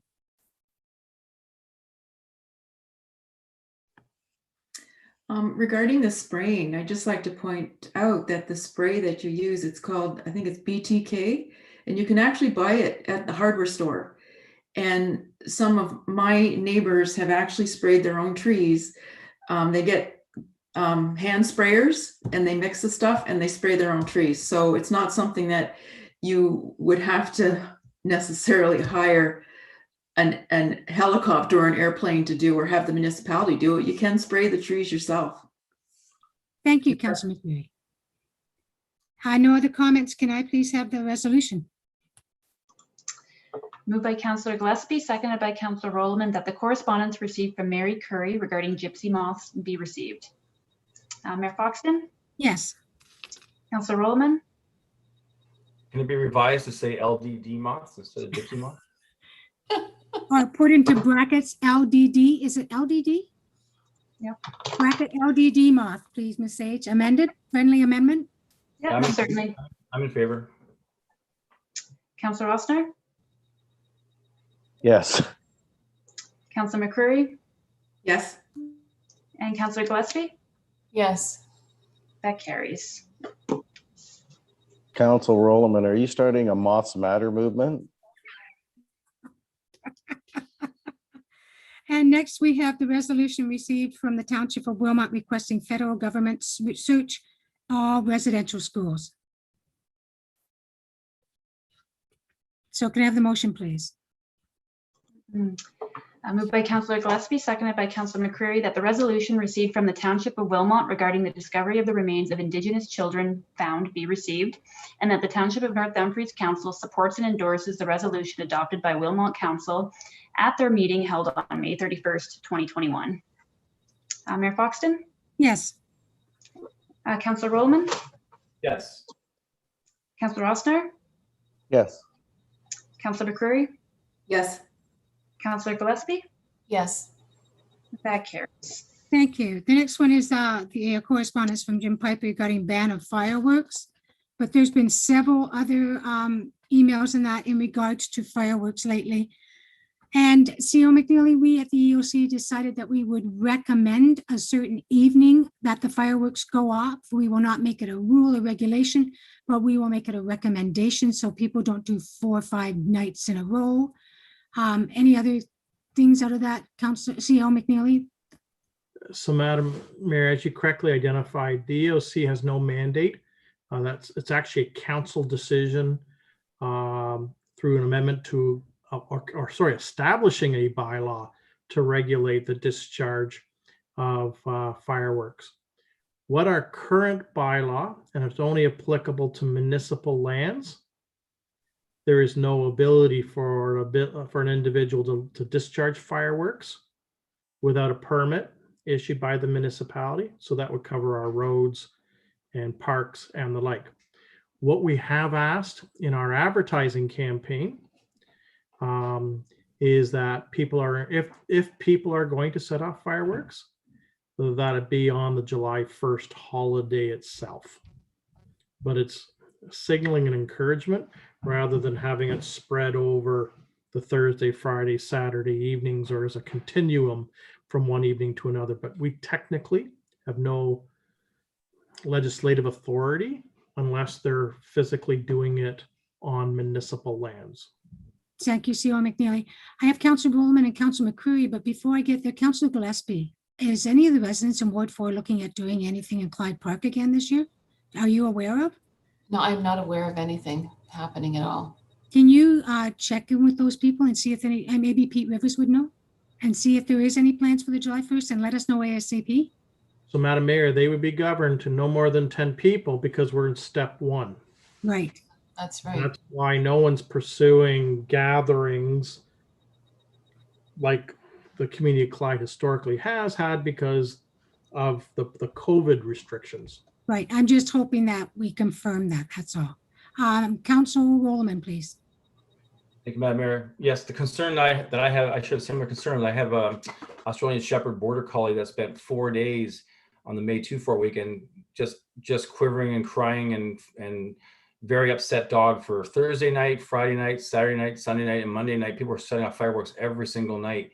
So if we can get that education piece out there, let people know, let's pick one night, let's make it one night, because lots of dogs, lots of wildlife become disoriented. It's a very upsetting thing for a lot of animals. So whatever we can do to try to minimize the number of nights in a row that people are setting off fireworks, we'd really appreciate it. Thank you. Councillor McCreary. Thank you, Madam Mayor.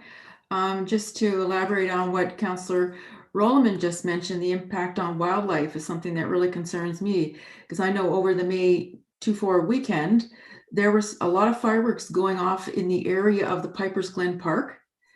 And that is very disturbing when you consider the fact that we had nesting bald eagles and 3 eaglets in the nest, and those fireworks are going off nearby. And also there are swallows that are nesting in the riverbank, in the sandbanks in the river. And if bylaw officers, I guess, tend not to work at night anyway. So if we find these. Council McCreary, our bylaws do work at night. I'm sorry for interrupting, but our bylaws do work at night. Oh, I understood that if it was dark and it was at night, they wouldn't go into Piper's Glen Park to look for who was starting the fire or who was letting off the fireworks. So it basically leaves the wildlife there unprotected. CO McNeely, can you confirm that or clarify that, please? You're on mute again, CO McNeely. So our 2 bylaw officers work rotating shifts across a 7-day platform. Not each day is staffed, and they do rotate through afternoon, evening, as well as daytime periods. For the July 1st weekend, they're scheduled from 2 p.m. to midnight for July 1st, July 2nd, and July 3rd. You are partially correct in that if there was a complaint in a remote area where they would be going into an isolated area, they would not go in by themselves because they don't know what they're getting into and how outnumbered they may be, and there's no one around potentially to assist them. If they felt that based on the way that the call came in to them, that there was a large gathering, they would be asking for the WRPS officer to attend the site with them and go into the interior of the property. So I hear that we want to make strong suggestions that fireworks only be lit on July 1st, and we will be putting out that message. I also sent you that video that was done. I hope you saw it. It was amazing. And if we can share that, and it talks about Canada and all coming together as respecting one another and our differences, the Indigenous as well as all others. And we will hopefully be promoting that video as well. So can I have the motion, please? Oh, Councillor Gillespie.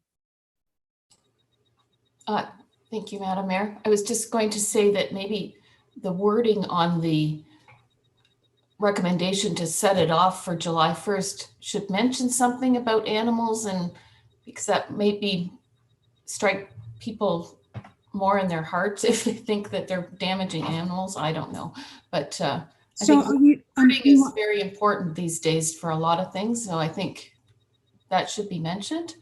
So you want a friendly amendment that says the correspondence received from Jim Pipe regarding a ban on fireworks be received, and that the Township of North Dumfries will be requesting the public only set off fireworks July 1st, remembering the damage it does, the harm it does, not only to dogs, but all wildlife, including nesting animals such as the eagles and the swallows. So I just put all wildlife. Ms. Sage, did you get that? I did not get the second half. Okay, so that the correspondence we received by Jim Pipe requesting a ban on fireworks be received, and that council endorses, council suggests the lighting of fireworks only on July 1st, asking the public to be respectful of all wildlife and therefore limit fireworks to July 1st only. Is that it about, guys? Is that about right? Wildlife and pets, maybe. Pets and wildlife, pets and wildlife.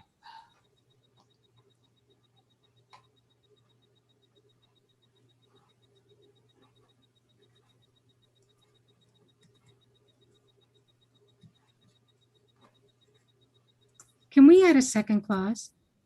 And also a reminder that fireworks will not be set off in municipal parks or municipal property, roadways of any kind.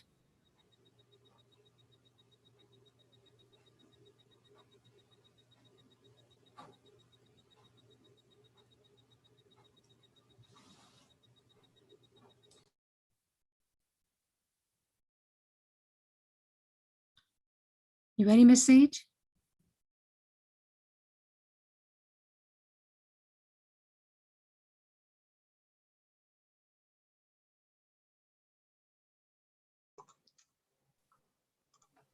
Okay, so moved by Councillor Gillespie, seconded by Councillor Rollman, that the correspondence received from Jim Pipe requesting a ban on fireworks be received, and that the Township of North Dumfries Council request the public only set off fireworks on July 1st, requesting the public to be respectful of all wildlife and pets, and also remind the public to not set off on municipal parks or any municipal property.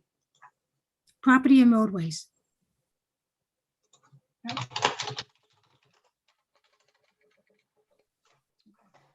Mayor Foxton, your vote for that?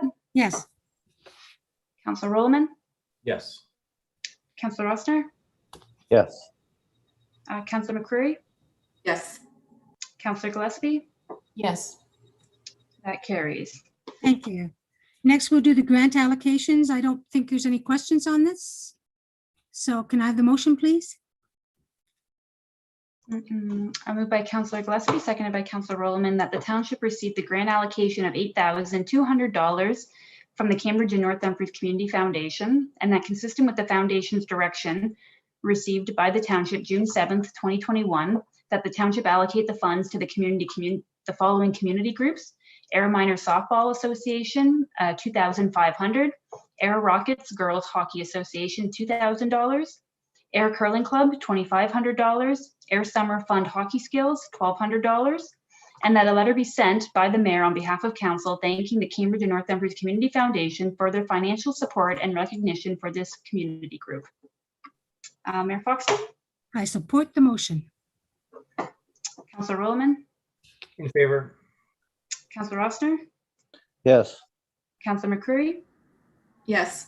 Councillor Gillespie? Yes. That carries. Thank you.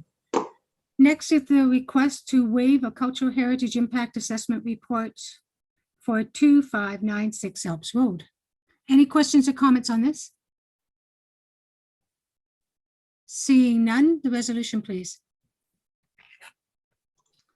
Moved by Councillor Gillespie and seconded by Councillor Rollman that PD report number 40-2021 be received, and that the requirement to prepare a new cultural heritage impact assessment, CHIA, report for the residents located at 2596 Elps Road to support the proposed partial demolition building addition be waived, and that in accordance with the provision of section 33 subsection 1 of the Ontario Heritage Act, the proposed partial demolition of the existing residence and the new addition, as set out in the L3 design and interior submission dated May 6, 2021, with the update provided May 25th, 2021, be deemed acceptable for the design for the designated dwelling, and that the manager of building services / chief building official be advised of council's decision in this regard.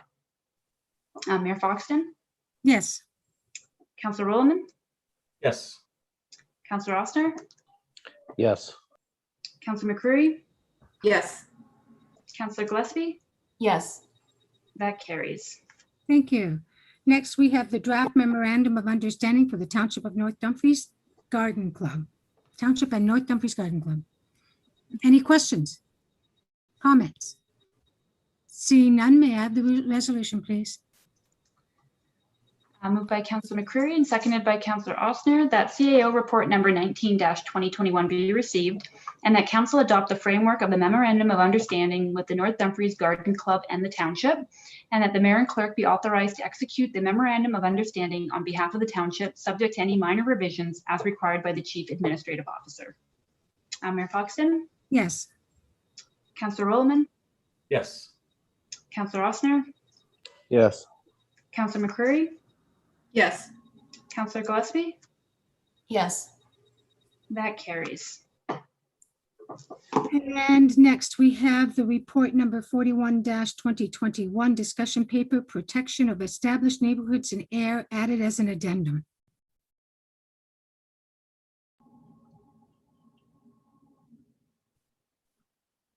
And I have Councillor McCreary and then Councillor Rollman. Thank you, Mayor Foxton. I had a question about on page 160 of the agenda. There is a chart there about permitted uses. And I'm just seeing that under the proposed new zone, Z-4, EN, I guess it was Z, which is Z-4 established neighborhood, there are two things that we are no longer going to have. It's called the semi-detached dwelling and the twin dwelling linked. We're no longer going to have that category. What are those two things and why are we no longer going to have those or potentially not have them? CEO McNeely? So Madam Mayor, through to Councillor McCreary, this is a draft document. It's being presented for discussion purposes, and if council's got a comfort level, then we'll be going out into the community at large to solicit comments on the draft documents. A linked dwelling, by definition, has a separated space above grade between walls, but the foundation walls are actually coupled or connected underground. It was something that was fairly popular in the late 80s, early 1990s with builders, but really was never pursued much beyond that point in time. I think the cost was fairly expensive, and the separation distances between the walls above grade didn't allow for window openings because of the limited space between buildings, and therefore didn't really create the opportunity that they had originally hoped when that design was pursued. With respect to the semi-detached, we have very few semi-detached buildings within the Z4 today, and the dominant type of housing is single detached on varying widths of frontages. And so we are capturing that as the predominant land use activity. Haven't we just built some semi-detached on Swan Street? Yes, and they were Z5, not Z4. Oh, I see. Okay. And just before Councilor Rowland, I recognize you if I may. English Street, they talked about all those houses on the sides that backed onto the track were originally supposed to be linked houses. And it was supposed to be a rubberized pad underneath to absorb the shock of the trains. I don't know if they ever put it in. I don't think they did. I think they decided to pull it. But the original concept was linked housing to absorb the vibration of and less harm from the vibration of the trains. Councilor Rowland. Madam Mayor, I thought we had some linked houses on Hilltop. That could be, maybe I'm incorrect, but I thought at one time Hilltop had some those linked houses. But my question was, in this document, is there any area where we discuss some architectural controls? I know that that's been a discussion with some of the heritage type projects, but is it something that we're allowed to do on a wider basis, or are we not allowed to venture into too much of the architectural control? So throughout the draft documents, specific to both future greenfield as well as infill development within the established neighborhoods, we do talk extensively about complementary architecture that's sympathetic to the neighborhood, recognizing that those features are different from neighborhood to neighborhood. However, we do require an urban design brief, taking into context the character of that neighborhood. We also require the creation of an actual 3D imagery where you've got the existing dwellings on either side of the proposed lot, if I'm looking at an infill situation, with the new building as proposed put in there, so you can actually see what it looks like in the context of a streetscape in a 3D imagery. Now, what is unique about the policies is that not only does it talk about new development that may be caused by a Planning Act application, but it also talks about where there is an addition over a certain number of square feet to an existing residence. And that is to, in some respects, deal with the issue of the monster homes. And once again, to account for architectural massing, design, materials that are complementary or sympathetic to the adjacent character of the neighborhood. So that is actually a fairly unique policy in the context because it's not necessarily triggered by a Planning Act application. Anything further, Councilor Rowland? Yes, so my point, I guess, is that when you think about some of the neighborhoods, people tend to think of an established neighborhood as being a 19th century neighborhood, you know, the Piper Street or something like that. Whereas it could actually be Nith River Way, or it could be Colonial Drive. Those streets are actually fairly complementary to each other. All the houses were designed at the same time. If we suddenly plunk a brand new modern house into, you know, Colonial Drive or Water Street back in there, it doesn't fit in with the rest of the houses. Or if we go over to Douglas Drive and we sever a lot and build a brand new modern house there, it doesn't complement the rest of the neighborhood. And those are the sorts of things that I want to make sure that we're able to have some sort of degree of control over going forward. CEO McNeely. So, Madam Mayor, through to Councillor Rowland, there were 5 neighborhoods that we spatially identified where these draft enhanced policies and zone standards would apply. Nith River neighborhood, I'll call it the broader Hilltop, were not captured in that. But to your point, if you do look at the 5 neighborhoods that we've identified, they are generally neighborhoods where we have wider frontages, and they're prime for redevelopment, either by people trying to divide the property into 2 or more parcels, or because the properties are so large, and in some cases the homes are so small, it's either a tear down and a rebuild, or they take the existing residence and significantly add to it, whether it be vertically or horizontally or a combination thereof. Okay. So we identified 5 neighborhoods where there was a significant composition of lots that were well in excess of 60 or 65 feet, where they were prime for redevelopment, just given the width and depth of those existing lots. Okay, so it wasn't for the entire Village of Ayr, it was for 5 select neighborhoods. Now that's obviously part of our consultation process. You know, are those 5 neighborhoods as identified reasonable for these types of policies? Do we need to disaggregate where maybe some of these policies don't apply to in their fullness to certain neighborhoods?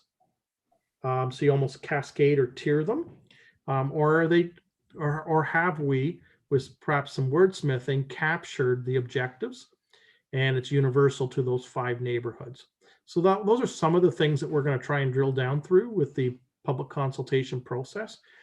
But it's not all neighborhoods as established. But to your point, it's not heritage, it's character. Okay.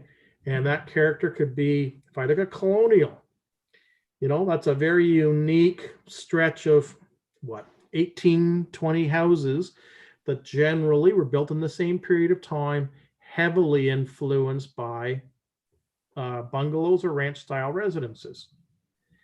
You'll have examples of that elsewhere in the village, but very rarely do you find an entire street or street block of a general consistent form such as that, but they're not heritage.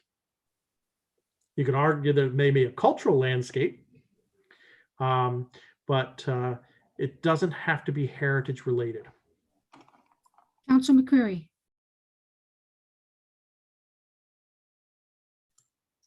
I'm wondering if CAO McNeely can elaborate on the timetable for the public consultation and how we plan to roll it out, given the various states of COVID that we're in. So thank you, Councilor McCreary. I think that's an important component. We do obviously have some restrictions.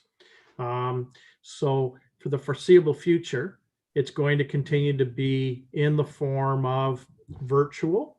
So we'll be actually creating a static website page where we'll have some frequently asked questions. We'll have some representative sketches and or key policies where people can get a flavor of what we're trying to propose. And then what we're looking at is through advertisement, we'll be having select evenings where we will have a brief presentation, and then we'll field questions from members of the public. There'll be an opportunity for them to submit comments through drop boxes or emails to an account. So it'll be a combination, both passive and active. But at this point in time, nothing is planned as in person.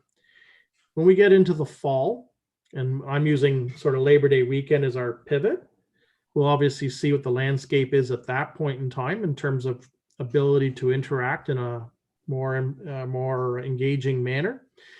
We will be reporting back to the Planning and Sustainable Development Committee at the first meeting in the fall with some of the comments that have come out of the engagement strategy to that point. And depending upon how successful we were in getting comments from the public, we'll decide whether or not we have enough to come back to council with some recommendations from the Planning and Sustainable Advisory Committee in the latter part of the fall. And then council will have to decide whether or not to move forward with scheduling a statutory public meeting at that point in time, which would be a further formal touch point in terms of public consultation, consistent with what we do with any Planning Act application.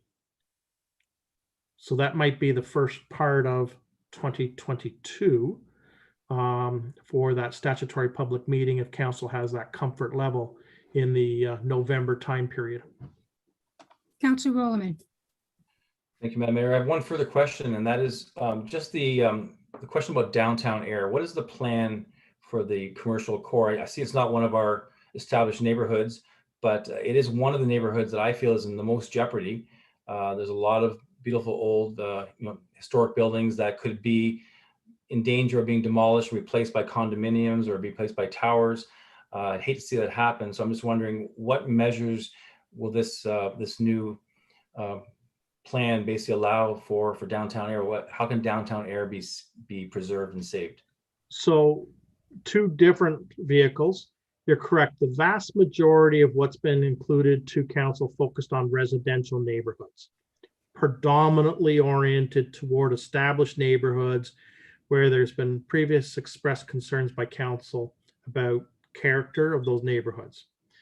We did, in the design portion of those policies, speak to both greenfield development as we look to future plans of subdivision, but we also made references to the downtown and scale of development that we're looking for and how buildings are to be oriented and massed at a pedestrian scale.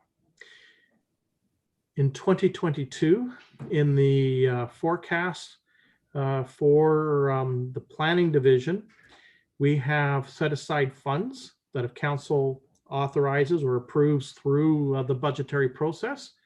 We're actually looking at doing cultural landscape studies of air itself, where we would be looking at not only the downtown, but those older neighborhoods to try and confirm, do we have cultural landscapes? If so, where? Are there specific policies that we should be incorporating into our official plan that would help then define those cultural landscapes, what we're looking for in terms of planning approvals or supporting materials, if there was an application for development or redevelopment. So it'll be complementary to the draft policies that we have, and that's why they're called interim. These are meant to be a vehicle while we continue to do the more comprehensive review, which would be an urban design manual, as well as the cultural landscape study. So it's a bit of a bridge, and then we go back and retool the policies, but it's now more fine tuning rather than a fundamental shift. And we would be drawing back to that cultural landscape study as well as the urban design manual. Thank you, CEO McNeely. See no further questions. Can I have the resolution, please, Ms. Sage? Moved by Councillor McCreary and seconded by Councillor Osner that PD report number 41-2021 be received, and that council authorize staff to initiate a public engagement strategy to present and to seek comments on the draft policies and zone standards that have been prepared to provide a more comprehensive perspective on the protection of established neighborhoods, and that staff return in the fall of 2021 with an update on for the consideration of council. Mayor Foxton, Yes. Councillor Rollman, Yes. Councillor Rossner, Yes. Councillor McCreary, Yes. Councillor Gillespie, Yes. that carries. Thank you. Next, we have the TAPMO response to taxation of aggregate properties added as an addendum. So you see that in your package. Any questions, Councillor McCreary? You're on mute, Councillor McCreary. Well, okay, are we going to be sending in an example? Is this, we're given this draft letter here. I do not like the draft letter, so the motion states, I spoke to Mr. CEO McNeely because I thought we could do a much better job. And it says that staff be directed to send a letter regarding the taxation of aggregate properties on behalf of the Township of North Dumfries. So CEO McNeely will be doing a better job, but you get the gist of what the letter is going to state, which is in that. Okay, this is just an example of the general direction that of the letter. This was the letter that the consultants that TAPMO hired suggested. When I saw it, I asked CEO McNeely, I said, this is not good enough. So I asked him if he would do better, and he would, he said. CEO McNeely. So Madam Mayor, through to Councillor McCreary, if you recall last year, we made deputations to the Minister of Finance. Sorry, I apologize. Earlier this year, as part of the pre-budget deliberations, we prepared a briefing paper for submission to the Minister of Finance, and we gave case examples in North Dumfries and what the implications were arising from the impact methodology and the shift from the industrial classification to the residential tax classification. And so essentially we're going to be pulling some key data that we had as part of that February work and incorporate it into a slight rework of the TAPMO draft letter. Councillor Rollerman. Thank you, Madam Mayor. Just as an example, in the past, I've had industrial lots that were partially developed with industrial building. The other half of the lot was still being farmed by the farmer who was putting in hay and taking hay off the property, and yet I was taxed at the full industrial rate for that entire lot. There's no way for a business to take advantage of getting an agricultural tax rate on industrial property, even if part of that property backs onto a farmer's field and the farmer is taking hay off that property. Doesn't matter, I'm paying the full industrial rate. CEO McNeely. So Madam Mayor, Councillor Rollerman is quite correct. On every other type of land use activity, other than the licensed aggregate site, the owner pays on the highest and best use.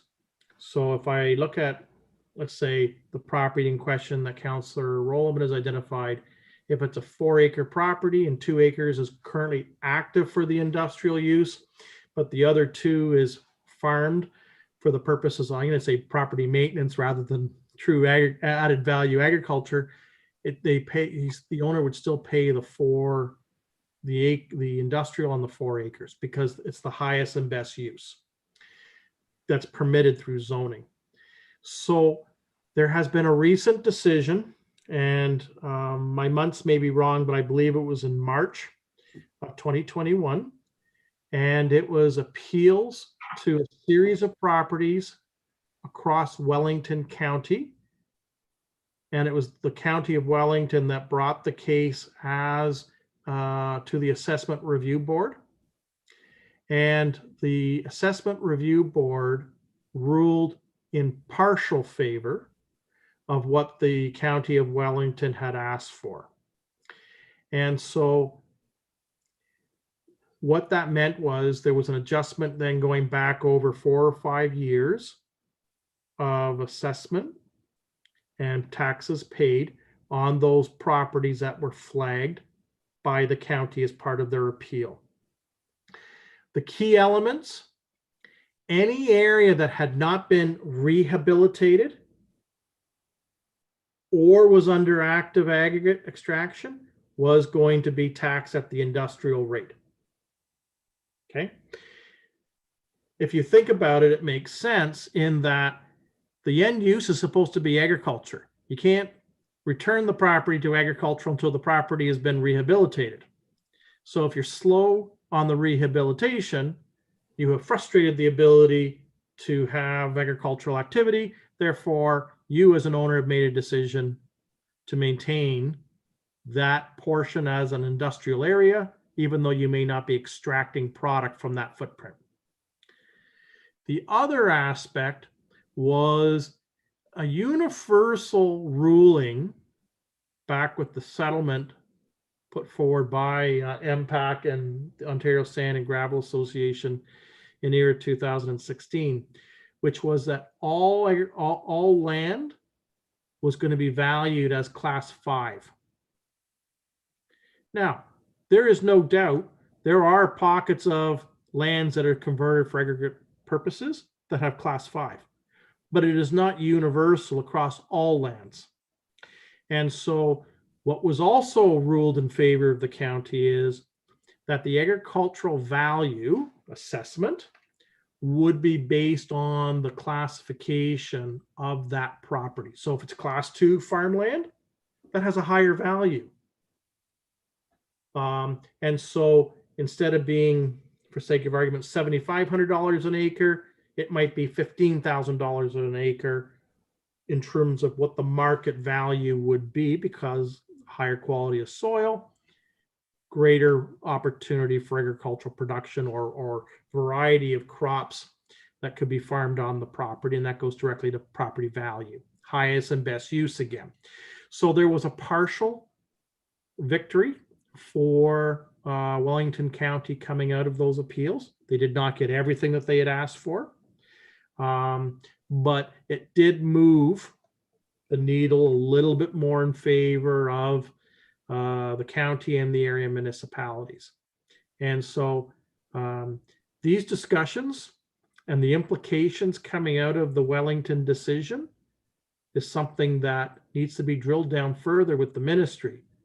Because if there's not going to be positive movement to have MPAC recalibrate its model across Ontario, then you're going to get every municipality that has aggregate sites lodge appeals, and that's just going to overwhelm the assessment review board, because you're going to hear the same argument property after property after property.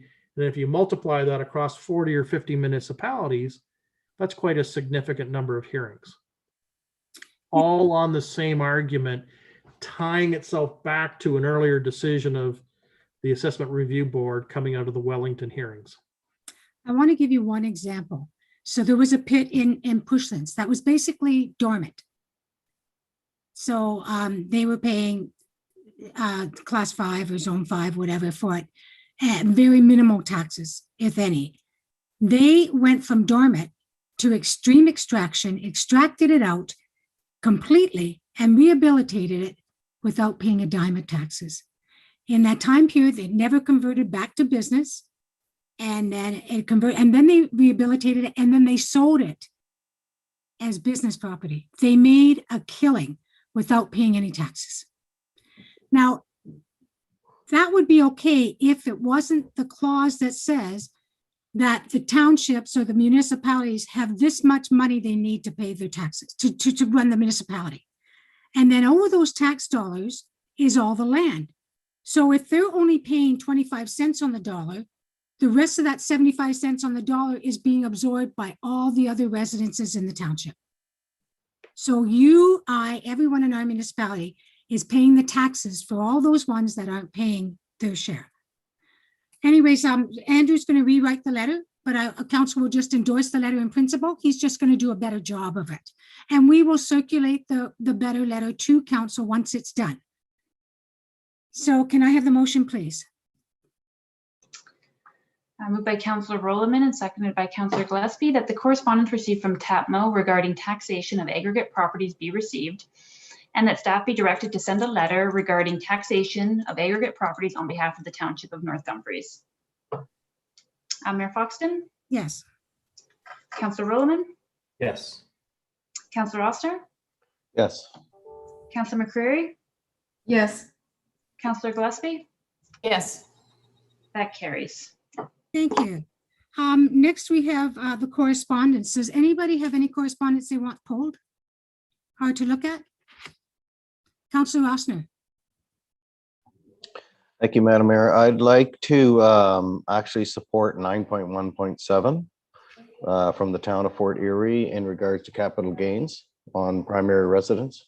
Oh, I was going to fight that one, but okay. Oh, yes. I want You to think support there Fort should be Erie. capital gains on? No. I want to support Fort Erie. That was the one I had down. Yeah. Yeah. Councillor Rowland. Yeah. Councillor Rowland. I wanted to support the, or look at the one 9.1.9 against about the LPATs and the OMB LPAT. Yep. Okay. Councillor Gillespie. Yes, I'd like to support 9.11 and 9.12. Okay. And Councillor Osner, did I see your hand up again? Nope. So we're good. Okay. So we will do those up then. 9.11, Ms. Sage. Do we just copy? How are we handling this again? If we support a correspondence, we just send the same thing? Yes, so we can do a motion that the Township of North Dumfries Council endorse the resolution from, depending on the location, as it relates to, and then we can insert each resolution one by one if you'd like to do it that way. Okay, so do you want to do a resolution for 9.1.1? And that was Councillor Gillespie that requested that. So can I have a seconder for that one? Councillor McCreary. Okay, so 9.1.1. Or do you want them as separate, or do we want to do it all, list all of them and say we are supporting these resolutions? Ms. Sage, CO McNeely, would we do all of them? Can we list all of them in one resolution? You're on mute. Ms. Sage, would it be easier for your minutes if we group the 4 resolutions that council wishes to support and just identify each of those 4 resolutions in one consolidated motion? And Yes, then, we could, yep. and then just deal with the others that council wants to receive and list those. Okay, so that's what we'll do. So we've got it moved by Councillor Gillespie and seconded by Councillor McCreary that we endorse 9.1.1, 9.1.2, 9.1.7, 9.1.9.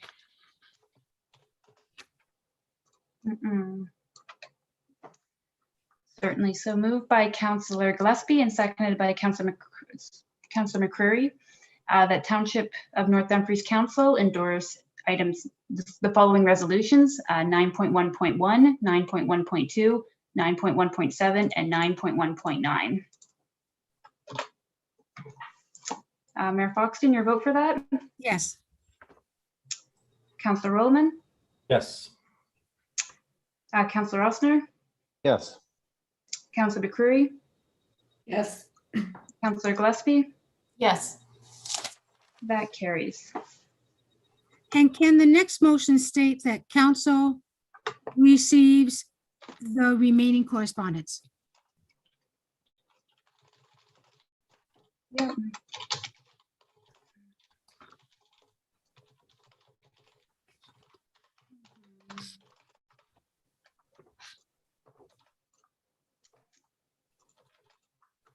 Certainly. So that's moved by Councillor Gillespie and seconded by Councillor Rowland that council received the remainder correspondence being items 9.1.3, 9.1.4, 9.1.5, 9.1.6, 9.1.8, 9.1.10, 9.1.11, 9.1.12, and 9.1.13. Correct. Mayor Foxton, your vote for that? Yes. Councillor Rollman, Yes. Councillor Rossner, Yes. Councillor McCreary, Yes. Councillor Gillespie, Yes. that carries. Okay, next we have the Strategic Shareholder Advisory Committee minutes of May 12th and May 19th and June 2nd. Can I have that motion, please? Moved by Councillor Ossner and seconded by Councillor Gillespie that council received for the purposes of information the following items. The Strategic Shareholders Advisory Committee minutes dated May 12th, 2021, May 19th, 2021, and June 2nd, 2021. Mayor Foxton, your vote for that? Yes. Councillor Rollman, Yes. Councillor Ossner, Yes. Councillor McCreary, Yes. Councillor Gillespie, Yes. that carries. Thank you. And next we have the receiving of the minutes of the Waterloo Regional minutes for May 19th, Grand River Conservation Authority for May 26th, and Grand River Accessibility Advisory Committee for May 27th.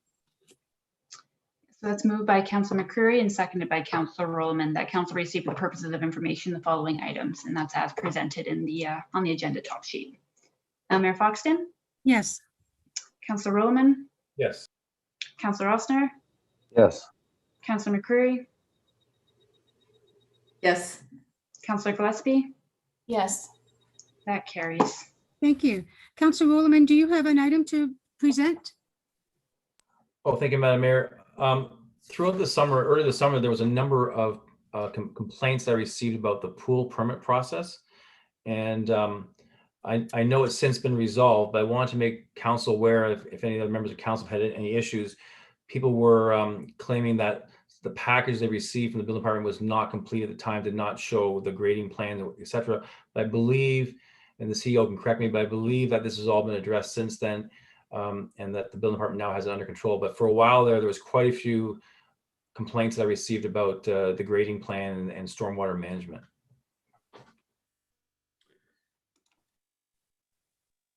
CEO McNeely, go ahead.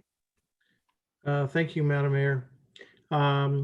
So where we have in-house a copy of the plot plan that would have been created at the time of the building permit, it would typically show the placement of the residence as well as the grading of the property and the proposed overland drainage. We will make those drawings available if we have them. Now, you know, for the new subdivisions, going back over the last 15, 20 years, certainly we have the majority of those grading plans applicable to those era homes. But when we're talking about, you know, some of the older properties and older residences, we would not have that kind of information because typically those weren't requirements associated with the building permit process in that era. So where we have lot grading plans, we will make those available, and it creates a really good base of information to assist people as they look at inserting pools and decks and similar structures on their property, accounting for change of grade, and in some cases redirecting overland flow now around what the new structures would be. As a second part of that, we're going to be putting together a bit more of a program related to things like frequently asked questions. That would be like a quick cheat sheet or a summary to help people. And the intent is this fall, we would put that together so that it's there to inform the 22 building program so that we don't go through the same exercise in the spring of 21. And we've only got a limited number of pool contractors in the area. And the intent is to reach out to each of them. So once again, well before the next building season, they understand the informational requirements. Now, the one benefit that we have taken advantage of, Lee Robinson, obviously with her professional credentials, has the ability to not only review drawings, but work with people on some creative solutions, because not every property, aren't the same, right? And where we have things like infiltration galleries, that's creating some issues because now the area that's available is not what people think is their large rear yard because of the underground constraints, whether it be the piping system that's bringing the water to the infiltration galleries or the galleries themselves. And I think some people bought properties that they even weren't aware that they had those infiltration galleries. And they're quite surprised when we say, well, sorry, you can't put your pool there. Underneath the sod is a very deep gravel bed that takes the water from your roof and infuses it into the groundwater as part of our water budget, water balance scenario for that broader subdivision. So some of it's education, some of it's better communication going forward, as well as education. And so it'll take two different approaches, one targeted more toward the resident, the other working with the pool contractors. But having Ms. Robinson in-house has helped tremendously in terms of not only helping people find creative solutions, but the turnaround on our lot grading review for these pool structures. Thank you, CEO McNeely. Now we'll move on to first and second reading of the bylaw. Ms. Sage, please. Moved by Councillor Gillespie and seconded by Councillor McCreary that the following bylaws be taken as read a first and second time. Bylaw number 3244-21 being a bylaw to authorize alternative voting methods of voting for the 2022 municipal election. And bylaw number 3258-21 being a bylaw to authorize the execution of a site plan control agreement between Forterra Pipe and Precast Limited, including Fortnum Holdings Incorporated and the Township of North Dumfries to facilitate the development of a manufacturing building addition at 2099 Roseville Road. Mayor Foxton, your vote on that? Yes. Councillor Rowland? Yes. Councillor Osner? Yes. Councillor McCreary? Yes. Councillor Gillespie? Yes. That carries. Can I have third reading of the bylaw, please? Moved by Councillor Rowland and seconded by Councillor Osner that the following bylaws be taken as read a third time and be finally passed. Bylaw number 3244-21 being a bylaw to authorize alternative voting methods of voting for the 2022 municipal election. And bylaw number 3258-21 being a bylaw to authorize the execution of a site plan control agreement between Forterra Pipe and Precast Limited, including Fortnum Holdings Incorporated and the Township of North Dumfries to facilitate the development of a manufacturing building addition at 2099 Roseville Road. Mayor Foxton? Yes. Councillor Rowland? Yes. Councillor Osner? Yes. Councillor McCreary? Yes. Councillor Gillespie? Yes. That carries. Thank you. Now we're going to be going into closed. Ms. Adney, has she been informed that CEO McNeely, something will be coming out of closed, correct? So Madam Mayor, there may be reporting coming out of in camera. So is Ms. Adney aware, Ms. Sage, and is she still on or? So she has registered to speak at the end on questions from the media Okay. as well. All right, So then. So we will now move into close, please. moved by Councillor Rowland and seconded by Councillor Osner that council move into a closed meeting session at 9:22 p.m. Under the Municipal Act, Section 239, subsection 2, subsection B and F to discuss 1, report number CLK-13-2021, personal matters about an identifiable individual, including municipal or local board employees, Municipal Act, Section 239, subsection 2, subsection B regarding advisory committee applicants. Report number CLK-14-2021, personal matters about an identifiable individual, including municipal or local board employees, Municipal Act, Section 239, subsection 2, subsection B regarding advisory committee applicants. And 3, report number CAO-20-2021 related to ongoing court proceedings related to 1174 Brantford Highway, advice that is subject to solicitor-client privilege, including communications necessary for that purpose. Municipal Act, Section 239, subsection 2, subsection F. I have to correct my file first. It was Miss Adney, not Adney, Miss Adney. Carry on, please, Ms. Sage. Mayor Foxton, your vote for that? Yes. Councillor Rowland? Yes. Councillor Osner? Yes. Councillor McCurry, We lost her due to technical difficulties. I'm just waiting for her to come back on. thanks, Cynthia. Councillor Gillespie, Yes. that carries. Thank you. Oh, we have to go and get on another link anyways, right? Cynthia, is she aware that she's to use the link to go to closed? We can send her another email and reminder to use the other link. Yeah, please do. Tell her we're going into closed and that not to come back onto this link. Thank you.